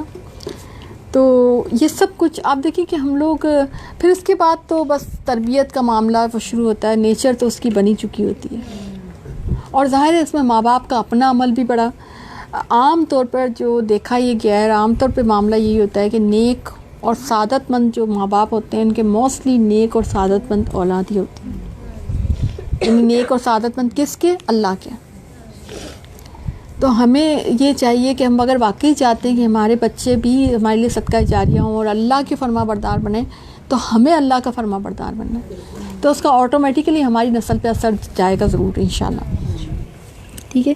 پھر آگے اللہ تعالیٰ جو آیات کا ذکر کرتا ہے کہ وہی اللہ جس نے تم پر کتاب اتاری جس میں مضبوط اور واضح آیات ہیں، یعنی کہ اس میں جو ہے آیات محکمات ہیں، ہن الکتاب و آخر متشابہات، اور دوسری جو ہیں وہ بعض متشابہات ہیں. قرآن میں بیسکلی دو قسم کی آیات ہیں، آیات متشابہات اور آیات محکمات. آیات متشابہات وہ ہوتی ہیں کہ جن کو سمجھنا تھوڑا سا مشکل ہوتا ہے. جیسے ابھی اپنے آیت الکرسی والی آیت پڑھی کہ جس میں کرسی کی حقیقت کیا ہے وہ ہماری سمجھ سے تھوڑا بالا تر ہوتی ہے، مگر ہمیں من و اس کو تسلیم کرنا ہے. اسی طرح سے حروف مقطعات بھی آیات متشابہات کے زمرے میں ہی آتے ہیں کہ ہمیں نہیں سمجھ میں، ہمیں اس کے میننگ بتائے نہیں گئے. اور کیوں نہیں پتا ہمیں اس کے میننگ؟ کیونکہ اللہ کے نبی صلی اللہ علیہ وسلم نے ہمیں نہیں بتایا. ٹھیک ہے.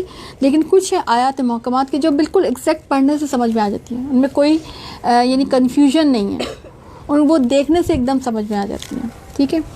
تو اللہ تعالیٰ کیا بتا رہے ہیں؟ یہ کہ بس جن کے دلوں میں کجی ہے وہ متشابہ آیات کے پیچھے لگ جاتے ہیں اور فتنے کی طلب اور ان کی مراد کی جستجو کے لیے، حالانکہ ان کی حقیقی مراد کو سوائے اللہ کے کوئی نہیں جانتا.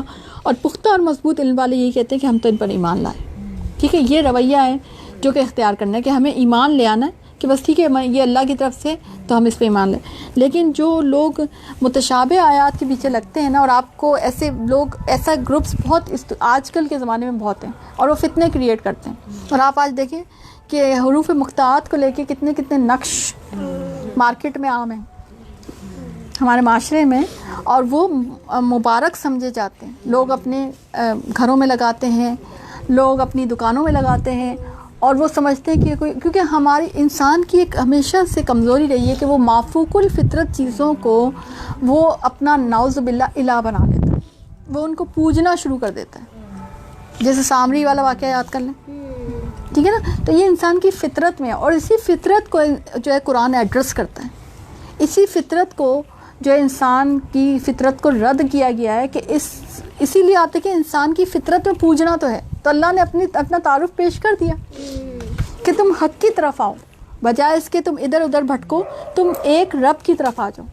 اور آپ دیکھیں کہ لوگوں کا کوئی نہ کوئی کانسیپٹ ضرور ہوتا ہے پوجنے کے حساب سے، معبود کے اعتبار سے. آپ دیکھیں مختلف لوگ مذاہب اس لیے ایگزسٹ کرتے ہیں نا.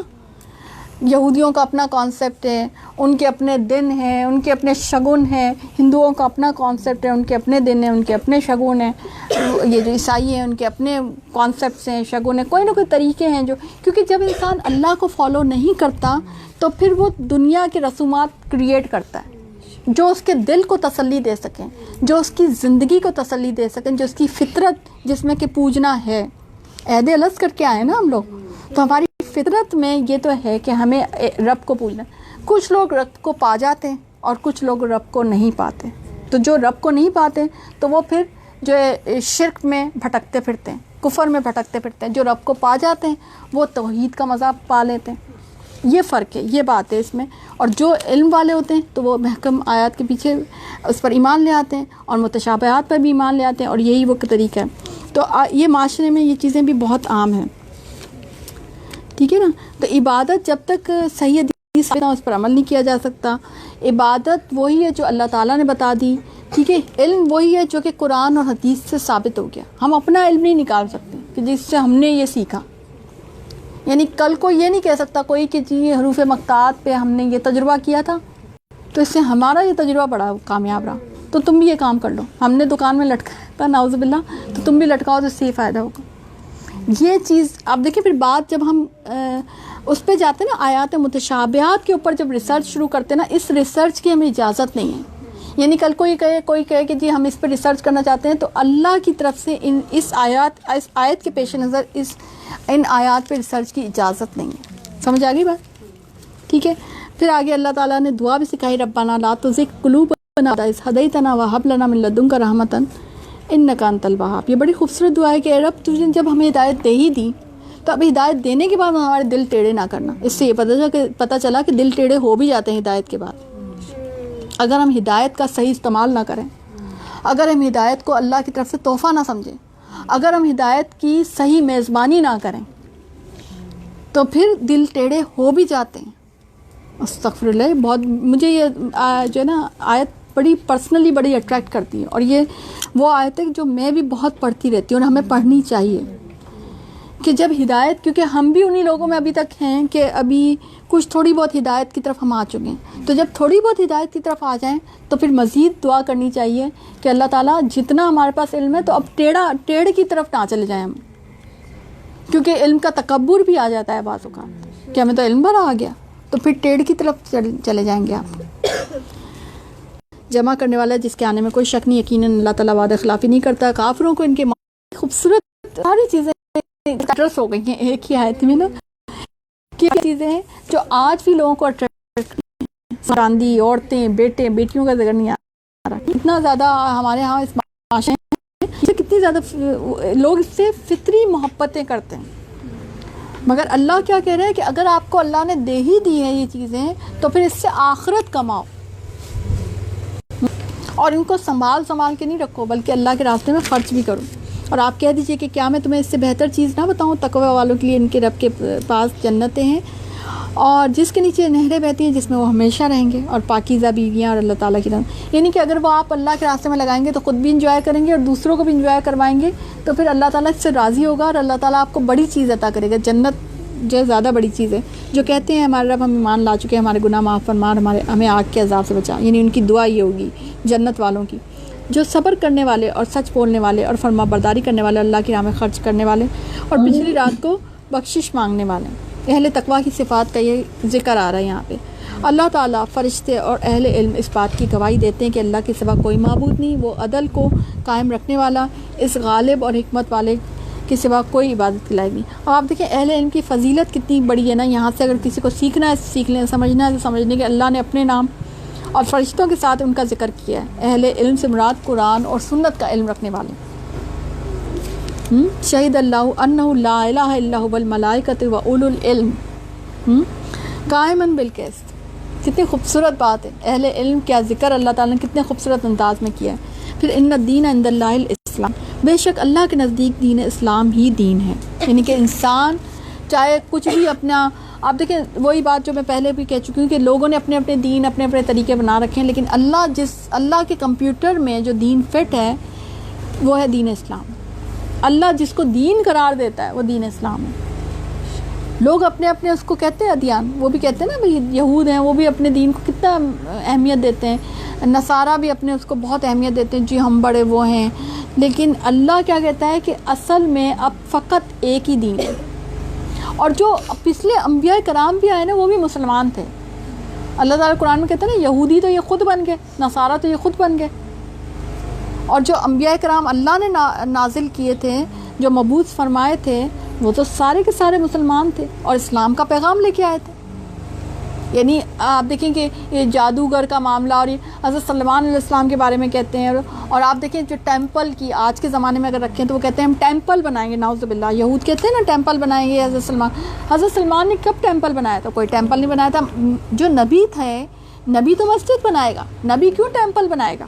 ٹیمپل سمجھتے ہیں مندر سارٹ آف چیز, ٹھیک ہے. تو حضرت سلمان علیہ السلام نے تو مسجد بنائی تھی, مگر آج آپ دیکھیے کہ انہوں نے کتنا بگاڑ یہ لوگ لے کے آ چکے ہیں.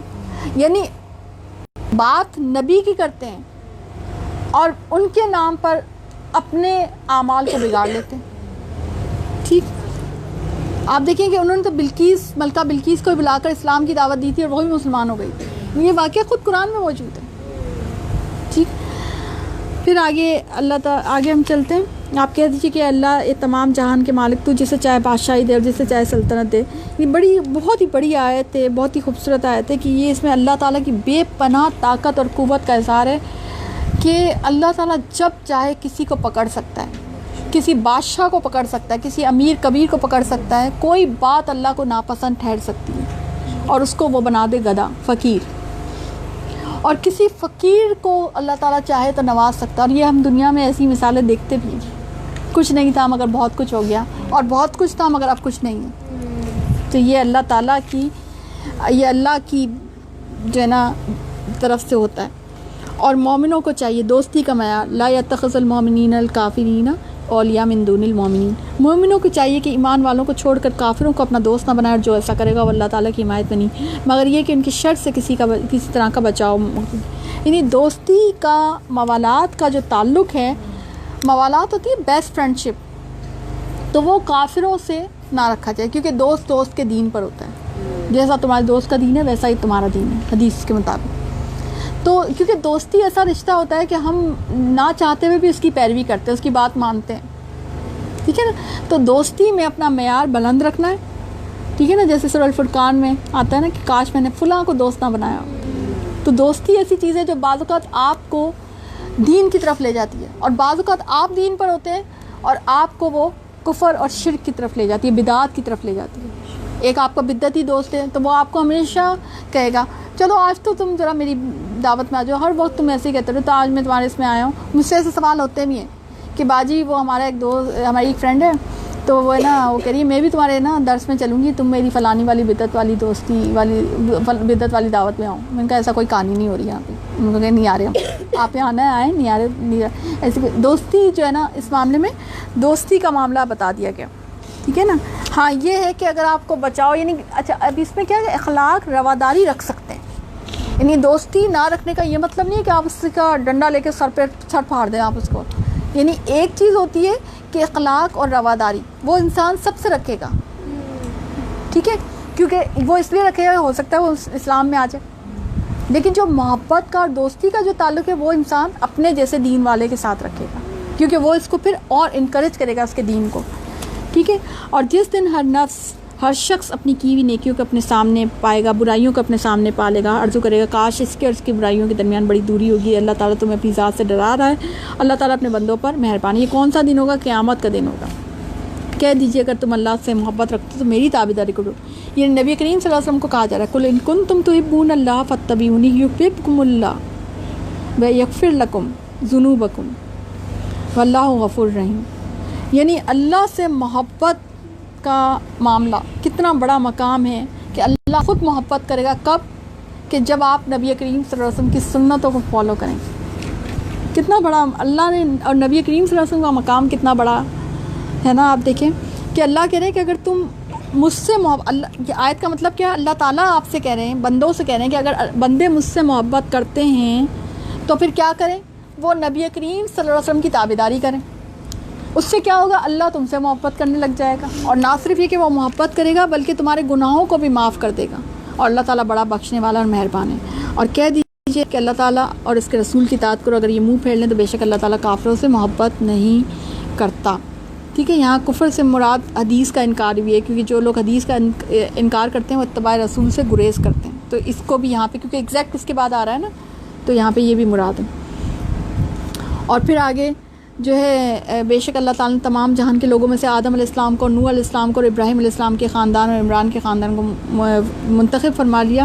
یہ حضرت مریم کے والد کا نام ہے، حضرت مریم علیہ السلام کے والد کا نام حضرت عمران، کہ جن سے حضرت مریم تھی، پھر حضرت عیسیٰ علیہ السلام۔ اس سے یہ بھی پتہ چلا کہ نسل بیٹی سے بھی چلتی ہے، لیکن جو ہندوؤں کا جو کانسیپٹ ہے نا، وہ کانسیپٹ اسلام کا کانسیپٹ نہیں ہے۔ اور پھر جب عمران کی بیوی نے کہا کہ اے میرے رب، یہ حضرت مریم علیہ السلام کی والدہ کا ذکر، کہ میرے رب میں نے میرے پیٹ میں جو کچھ ہے اس سے میں نے نزاد کرنے کی نظر مانی ہے، تو اسے میری طرف سے قبول فرمائی، یقیناً تو خوب سننے والا اور پوری طرح جاننے والا ہے۔ یعنی کہ ایک نظر مانی تھی، اور نظر کا مطلب یہ ہے کہ اللہ کے لیے کوئی چیز ہم وقف کر دیں، ٹھیک ہے۔ تو یہ انہوں نے اس وقت جب حضرت مریم ہونے والی تھیں تو انہوں نے ایک نظر مانی تھی، اور یہ ہر انسان مان سکتا ہے اپنی اولاد کے لیے بھی۔ یہ آیت آئی ہی اس لیے کہ انسان اپنی اولاد کے لیے پہلے سے بھی نظر مان سکتا ہے کہ اگر میری اولاد ہوئی تو اللہ تعالیٰ میں اس کو آپ کے دین کے کام کے لیے وقف کروں گی۔ ان سے مراد انہوں نے نظر یہ مانی تھی۔ اور جب بچی کو جنا تو کہنے لگی اے پروردگار مجھے تو لڑکی ہوئی، اللہ تعالیٰ خوب معلوم ہے کیا اولاد ہوئی، اور لڑکا لڑکی جیسا نہیں، میں نے اس کا نام مریم رکھا ہے اس لیے، اور میں نے اس کی اولاد کو شیطان مردود سے تیری پناہ میں دیتی ہوں۔ کتنی خوبصورت بات ہے نا کہ ان کی بیٹی بھی، تو انہوں نے سوچا پتہ نہیں وہ ویسا کام کر سکے، انہوں نے دین کی خدمت کے لیے، اس زمانے میں بھی ہوتا تھا، اور محراب تھی حضرت مریم، آج بھی مسجد اقصیٰ میں موجود ہے وہ محراب. تو وہاں پہ جہاں پہ انہوں نے پردہ کر لیا تھا اور وہ صرف عبادت کیا کرتے تھے. ہر زمانے کا اپنا اپنا تقاضا ہوتا ہے نا. آج اگر ہم دین کی خدمت کے لیے کرتے ہیں تو ہمیں دین کی خدمت اس طرح سے کرنی ہے, تبلیغ کرنی ہے. ہمارے محاذ سوشل میڈیا کے محاذ ہیں تو ہم نے اس پہ ہم نے دین کی خدمت کرنی ہے. ہم تبلیغ ویسے بھی کر سکتے ہیں. تو وہ ہے اس زمانے میں جو دین کی خدمت کی تو وہ الگ بیٹھ جاتے تھے الگ, اور پھر صرف دین کی عبادت کیا کرتے تھے, اور دین کی تبلیغ اگر ان سے لی جاتی تو وہ الگ سے. اور آج بھی مسجد اقصیٰ میں حضرت مریم کی محراب موجود ہے. بس اسے اس کے رب نے اچھی طرح قبول فرما لیا, اسے بہترین پرورش دی, اس کی خیر خبر لینے والا زکریا علیہ السلام کو بنا دیا. زکریا علیہ السلام کہا جاتا ہے ان کے خالو تھے. جب کبھی زکریا علیہ السلام ان کے حجرے میں جاتے ہیں, ان کے پاس روزی رکھی پاتے, وہ پوچھتے ہیں مریم یہ روزی تمہارے پاس کہاں سے آئی؟ وہ جواب دیتی یہ اللہ تعالیٰ کے پاس سے, بے شک اللہ تعالیٰ جسے چاہتا ہے بے شمار روزی دیتا ہے. بے موسمی پھل ہوتے تھے, سردی کے موسم میں گرمی کے پھل, اور بہت ساری رزق کی چیزیں ہوتی تھی, تو وہ اس پہ حیران ہوتے تھے. تو آپ دیکھیں اللہ تعالیٰ کس طرح سے معاوضے دیا کرتے. اسی جگہ زکریا علیہ السلام نے اپنے رب سے دعا کی ہے میرے پروردگار مجھے اپنے پاس سے پاکیزہ اولاد عطا فرما, بے شک تو دعا کا سننے والا. بس فرشتوں نے انہیں آواز دی کہ جب کہ وہ حجرے میں کھڑے نماز پڑھتے کہ اللہ تعالیٰ تجھے یحییٰ کی یقیناً خوشخبری دیتا ہے, جو اللہ تعالیٰ کے کلمے کی تصدیق کرنے والا سردار ضابط نفس اور نبی ہے, نیک لوگوں میں سے شمار ہوگا. اور آپ دیکھیں سورہ مریم میں بھی یہ واقعہ دوبارہ سے آتا ہے کہ انہوں نے بہت دفعہ ہمیشہ یہ کہا کہ اللہ میں تجھ سے دعا مانگ کر کبھی نامراد ہوا. اچھا اب انہوں نے اس جگہ پہ یہ دعا مانگی کہ اللہ تعالیٰ مجھے بھی پاکیزہ اولاد عطا فرما دے, کیونکہ یہ بھی تو اولاد تھی نا, اور اولاد کے لیے نظر مانی گئی تھی اور پھر نظر پوری کی جا رہی تھی. تو ان کو یہ بعض اوقات ایسا ہوتا ہے کسی کی دعا کی قبولیت دیکھ کر بھی ہمیں اپنی دعا یاد آ جاتی ہے. تو ان کو اس طرح سے بھی ہوا کہ بھئی یہ بھی تھی, ان کی والدہ نے دعا مانگی تھی, چلے میں بھی دوبارہ دعا کیا نہیں مانگی, دعا پہلے مگر دعا دوبارہ بھی مانگی, ٹھیک ہے نا. اور پھر آپ دیکھیں کہ فرشتوں نے ان کو یہ اس کا جو اب دیکھ کتنا زبردست انداز ہے نا کہ وہ حجرے میں کھڑے تھے, اللہ تعالیٰ تجھے یحییٰ کی اب انہوں نے صرف ایک اولاد مانگی تھی, مگر جب اللہ تعالیٰ دیتا ہے اور صبر کے بعد دعا کی قبولیت دیتا ہے نا تو پھر وہ دعا بھی ایکسٹرا ہوتی ہے, وہ دیتا بھی کچھ ایکسٹرا ہے, وہ اپنی پاس سے کچھ ایکسٹرا دیتا ہے. اس لیے جب دعا کے بعد صبر کروایا جا رہا ہو نا آپ سے تو اس کو زیادہ سمجھے اللہ کی طرف سے کہ پھر اللہ تعالیٰ آپ کو کچھ ایکسٹرا چیز دے گا, زیادہ اچھی چیز دے گا. ابھی آپ دیکھیں یحییٰ علیہ السلام میں کتنی ساری خوبیاں اللہ نے اپنی طرف سے دی تھی. سردار بھی تھے, قبیلے کے سردار اللہ نے مقرر کر دیا, اب کون چھیڑ سکتا ہے ان کی سرداری کو. اور پھر ضابط نفس, یعنی آپ دیکھیں موسٹلی اس کی ٹریننگ ہوتی ہے مگر یہ آلریڈی پیدائشی ضابط نفس تھے. اور نبی اللہ نے مقرر کر دیا, پیدائشی نبی. آپ دیکھیں نبی کریم صلی اللہ علیہ وسلم کو مبعوث فرمایا گیا تھا. حضرت عیسیٰ علیہ السلام کی جو ہے بعد میں مبعوث ہوئے تھے, پہلے تو وہ عبداللہ ہی تھے نا, انہوں نے اپنا اقرار کیا تھا. تو اور پھر یہ کہ نیک لوگوں میں سے کتنی ساری خوبیاں دی نا, تو اولاد ہی نہیں بہت ہی اچھی ساری خوبیاں بھی دے دی نا. تو اس کے بعد وہ کہنے لگے, اب ان کو حیرانگی ہو گئی, کہنے لگے میرے یہاں بچہ کیسے ہوگا. یہ آپ دیکھیں نبیوں کے ہاں بس اب ہمارا ختم ہونے والا ہے, یہ ٹائم صحیح 11 بجے ختم ہوتا ہے, ٹھیک ہے. ہمارے یہاں بچہ کیسے ہوگا, میں بالکل بوڑھا ہو گیا, میری بیوی پہنچ. اب ان کو یعنی آپ دیکھیں کتنا مزے کا انداز ہے نا کہ جب سارا کچھ ہو جائے تو یقین نہیں آ رہا ہوتا ہے. یہ بے یقینی کیفیت نہیں جب کبھی دعا اچانک جیسے ہو قبولیت کا ہے اس پہ کہ یہ کیسے ہوگا. تو کہا کذالک اللہ یفعل ما یشاء, یہ کذالک اللہ نے کئی جگہ پہ کہا ہے, اور ایسا لگتا ہے جڑا کوڈ ورڈ نہیں ہوتا اللہ تعالیٰ کذالک. اور میں اکثر اللہ سے کہتی ہوں, اللہ تعالیٰ کوئی دعا ہوتی ہے تو میں اللہ تعالیٰ تجھے تو صرف کذالک ہی کہنا ہے نا, اللہ تعالیٰ تجھے صرف کن کہنا. تو اللہ تعالیٰ وہاں پہ جیسے آپ نے کذالک کہا تھا نا, تو یہ اللہ کا ایک طرح سے کہ اللہ تعالیٰ بس اس طرح سے بس ایسے ہی, ٹھیک ہے نا. تو اللہ تعالیٰ نے کہہ دیا, تو کہنے لگا پروردگار میرے لیے اس کی کوئی نشانی مقرر فرمایا نشانی ہے کہ 3 دن تک لوگوں سے بات ہی نہیں کر سکے, صرف اشارے سے سمجھے. تو اپنے رب کی ذکر کر کثرت سے اور صبح شام اس کی تسبیح کر, ٹھیک ہے. یعنی کہ ان کو نشانی دی گئی کہ بھئی آپ بات نہیں کر سکیں, اب آپ خاموش ہو جائیں گے. بعض اوقات ویسے بھی ایسا ہوتا ہے کہ جب کوئی بہت عجیب بہت ہی ایسی خوشخبری ملنے والی ہوتی ہے تو انسان ویسے بھی خاموش ہی ہو جاتا ہے, اس کو سمجھ نہیں آتا ہے کہ میں شکر کیسے ادا کروں. تو ان کو اللہ کی طرف سے اور جب فرشتوں نے کہا مریم اللہ تعالیٰ نے تجھے برگزیدہ کر دیا, تجھے پاک کر دیا, سارے جہان کی عورتوں میں تیرا انتخاب کر لیا ہے مریم, تو اپنے رب کی اطاعت کر اور سجدہ کر, رکوع کرنے والوں کے ساتھ. یعنی کہ فرشتوں کی آنت جو ہے وہ حضرت مریم کے ساتھ ہوتی تھی. یہ غیب کی خبروں میں سے جسے ہم تیری طرف وہیں سے پہنچاتے تو ان کے پاس نہ تھا, جبکہ وہ اپنے قلم ڈال دیتے مریم کو ان میں سے کون پالے گا. اللہ تعالیٰ اللہ کے نبی صلی اللہ علیہ وسلم کو بتا رہے ہیں کہ یہ سب غیب کی خبریں جو ہم آپ کو بتا رہے ہیں, ٹھیک ہے. اور پھر فرشتوں نے کہا اے مریم اللہ تعالیٰ تجھے اپنے کلمے کی خوشخبری دیتا ہے جس کا نام مسیح عیسی ابن مریم ہے جو دنیا اور آخرت میں ذی عزت ہے اور وہ میرے مقربین میں سے. کلمہ کن کی تخلیق تھی حضرت عیسیٰ علیہ السلام اور وہ لوگوں سے اپنے گہوارے میں بات کرے گا اور تھوڑے عمر میں بھی اور نیک لوگوں میں سے ہوگا. قیامت کے قرب میں بھی آپ دیکھیں کہ وہ بات کریں گے حضرت عیسیٰ علیہ السلام اور وہ اب دوبارہ آئیں گے. کہنے لگی الہی مجھے لڑکا کیسے ہوگا حالانکہ مجھے تو کسی انسان نے ہاتھ نہیں لگا. فرشتوں نے کہا اذا کذالک, فرشتوں نے کہا کہ ایسے ہی. ٹھیک ہے, اللہ یخلق ما یشاء, جو اللہ تعالیٰ چاہتا ہے وہ اس سے کرتا ہے. جب کبھی وہ کسی کام کو کرنا چاہتا ہے وہ صرف یہ کہتا ہے ہو جا تو وہ ہو جاتا ہے. ٹھیک ہے, اللہ تعالیٰ سے لکھنا اور حکمت اور تورات اور انجیل سکھائے گا اور وہ بنی اسرائیل کی طرف سے رسول ہوگا. کتنی ساری خوشخبری دی گئی نا. اور میں تمہارے پاس تمہارے رب کی نشانی لایا ہوں, میں تمہارے لیے پرندے کی شکل کا. اب یہ حضرت عیسیٰ علیہ السلام کا ذکر آ رہا ہے. تو حضرت مریم علیہ السلام کا قصہ, حضرت عیسیٰ علیہ السلام کا ذکر, معجزہ.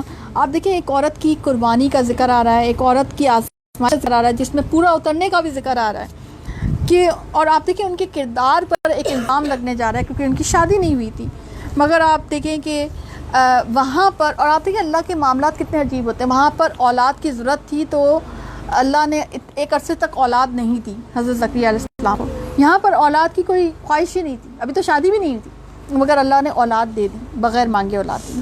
اللہ کے معاملات ہیں, اللہ تعالیٰ خود جانتا ہے. ٹھیک ہے, اس سے معلوم ہوا کہ آپ دیکھیں کہ تمام انبیاء کی طرح حضرت عیسیٰ علیہ السلام کی دعوت کے بھی بنیادی جو ہے نا وہ نکات یہی تھے کہ وہ یہ آپ آگے دیکھیں کہ وہ کیا کہہ رہے ہیں. جب وہ کہہ رہے ہیں کہ میں تورات کی تصدیق کرنے والا ہوں جو میرے سامنے, میں اس لیے آیا کہ تم پر بعض وہ چیزیں حلال کر دوں جو تم پر حرام کر دی گئی, اور میں تمہارے پاس تمہارے رب کی نشانی لاؤں, اس لیے تم اللہ سے ڈرو اور میری فرما برداری کرو. ٹھیک ہے, یقین مانو میرا اور تمہارا رب اللہ ہی کی طرف اللہ ہی ہے اور تم سب اسی کی طرف عبادت کرو گے. ٹھیک ہے, وہ ساری وہی کلمات ہیں جو کہ وہی نکات ہیں جو تمام انبیاء کرام لے کے آتے تھے. اور پھر آپ آگے دیکھیں کہ جب ایک ان کے خلاف سازش ہوئی تھی, حواریوں سے پوچھا تو حواریوں نے جواب دیا ہم اللہ تعالیٰ کی راہ میں مددگار ہیں, ہم اللہ تعالیٰ پر ایمان لائے. اور یہ پورا واقعہ ہم دوبارہ بھی اسٹڈی کریں گے, لیکن اصل میں ہوا یہ تھا کہ حضرت عیسیٰ علیہ السلام کو ایز اٹ از اٹھا لیا گیا تھا اور ان کے ہم شکل کو جو یہودیوں نے پھانسی دے دی تھی.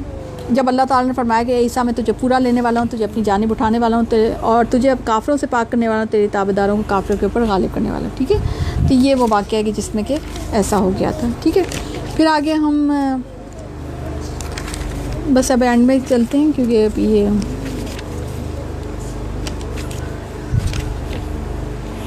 اور یہ بھی بات ویسے بتا چکے ہیں اہل کتاب تم باوجود قائل ہونے کے بھی دانستہ اللہ کی آیت کا کیوں کفر کرتے ہو, اہل کتاب باوجود جاننے کے حق کو باطل کو کیوں غلط مدد کرتے ہو, چھپاتے ہو.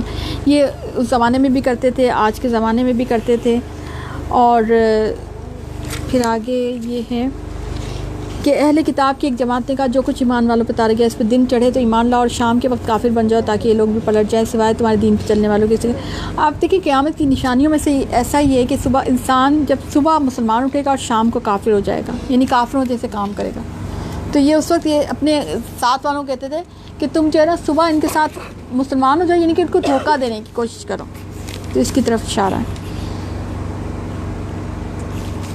اور پھر آگے ما کان لبشر ان یؤتی اللہ الکتاب والحکمہ والنبوہ, کہ جو کسی انسان کو, کسی ایسے انسان کو جسے اللہ تعالیٰ کتاب اور حکمت اور نبوت دے, یہ لائق نہیں کہ پھر بھی وہ لوگوں سے کہے کہ تم اللہ کو چھوڑ کر میرے بندے بن جاؤ, بلکہ وہ تو کہے گا تم سب رب کے بندے بن جاؤ تمہاری کتاب سکھانے کے باعث اور تمہاری کتاب پڑھنے کے باعث. یعنی آپ دیکھیں نبی نے بھی خالق اور مخلوق کے درمیان رشتے کو مضبوط کیا تھا, ہر نبی نے. اور اب جو نبی کی امت ہے ان میں سے جو مبلغین ہیں وہ بھی یہی کریں گے کہ خالق اور مخلوق کا رشتہ مضبوط کرنا ہے. ہمارا بیسک کام مبلغین کا یہ ہے, اور فرقہ واریت کی نفی کرنی ہے اور شخصیت پرستی کی بھی نفی کرنی ہے. یعنی اس میں تبلیغ کا ایک بہت اہم نقطہ سمجھایا گیا کہ تبلیغ کا نقطہ یہ ہے کہ آپ کو اپنے سے نہیں جوڑنا, بلکہ آپ کو لوگوں کو اللہ سے جوڑنا ہے. یہ ہے اصل کام کرنے کا. ٹھیک ہے, اور جو شخص اسلام کے سوا اور کوئی دین تلاش کرے اس کا دین قبول نہ کیا جائے گا اور وہ آخرت میں نقصان پانے والا ہوگا. اللہ تعالیٰ لوگوں کو کیسے ہدایت دے گا جو اپنے ایمان لانے اور رسول کی کانیت کو گواہی دینے اور اپنے پاس روشن دلیلیں آ جانے کے بعد بھی کافر ہو جائیں. اللہ تعالیٰ ایسے بے انصاف لوگوں کو راہ راست نہیں لاتا. لوگوں کی سزا یہ کہ ان پر اللہ تعالیٰ کے کافروں کی ان تمام لوگوں کی لعنت ہو. ٹھیک ہے, یعنی مرتد کی سزا جو ہے وہ قتل ہے. مرتد کی جو سزا ہے یعنی کہ جو اسلام میں آ گیا اس کے بعد کافر ہوتا ہے, یہ اس کی بات ہو رہی ہے. اور ہاں جو لوگ کافر کفر کریں اور مرتے دم تک کافر رہیں، ان میں سے کوئی اگر زمین بھر بھی سونا دے گو فدیے میں ہی ہو تو بھی ہرگز قبول نہ کیا جائے گا. یہی لوگ ہیں جن کے لیے تکلیف دینے والا عذاب ہے، جن کی کوئی مددگار نہیں، یعنی آخری سانس کی توبہ نامقبول ہے. یہ اینڈ میں کوئی کہے کہ اب میں توبہ قبول کرتا ہوں.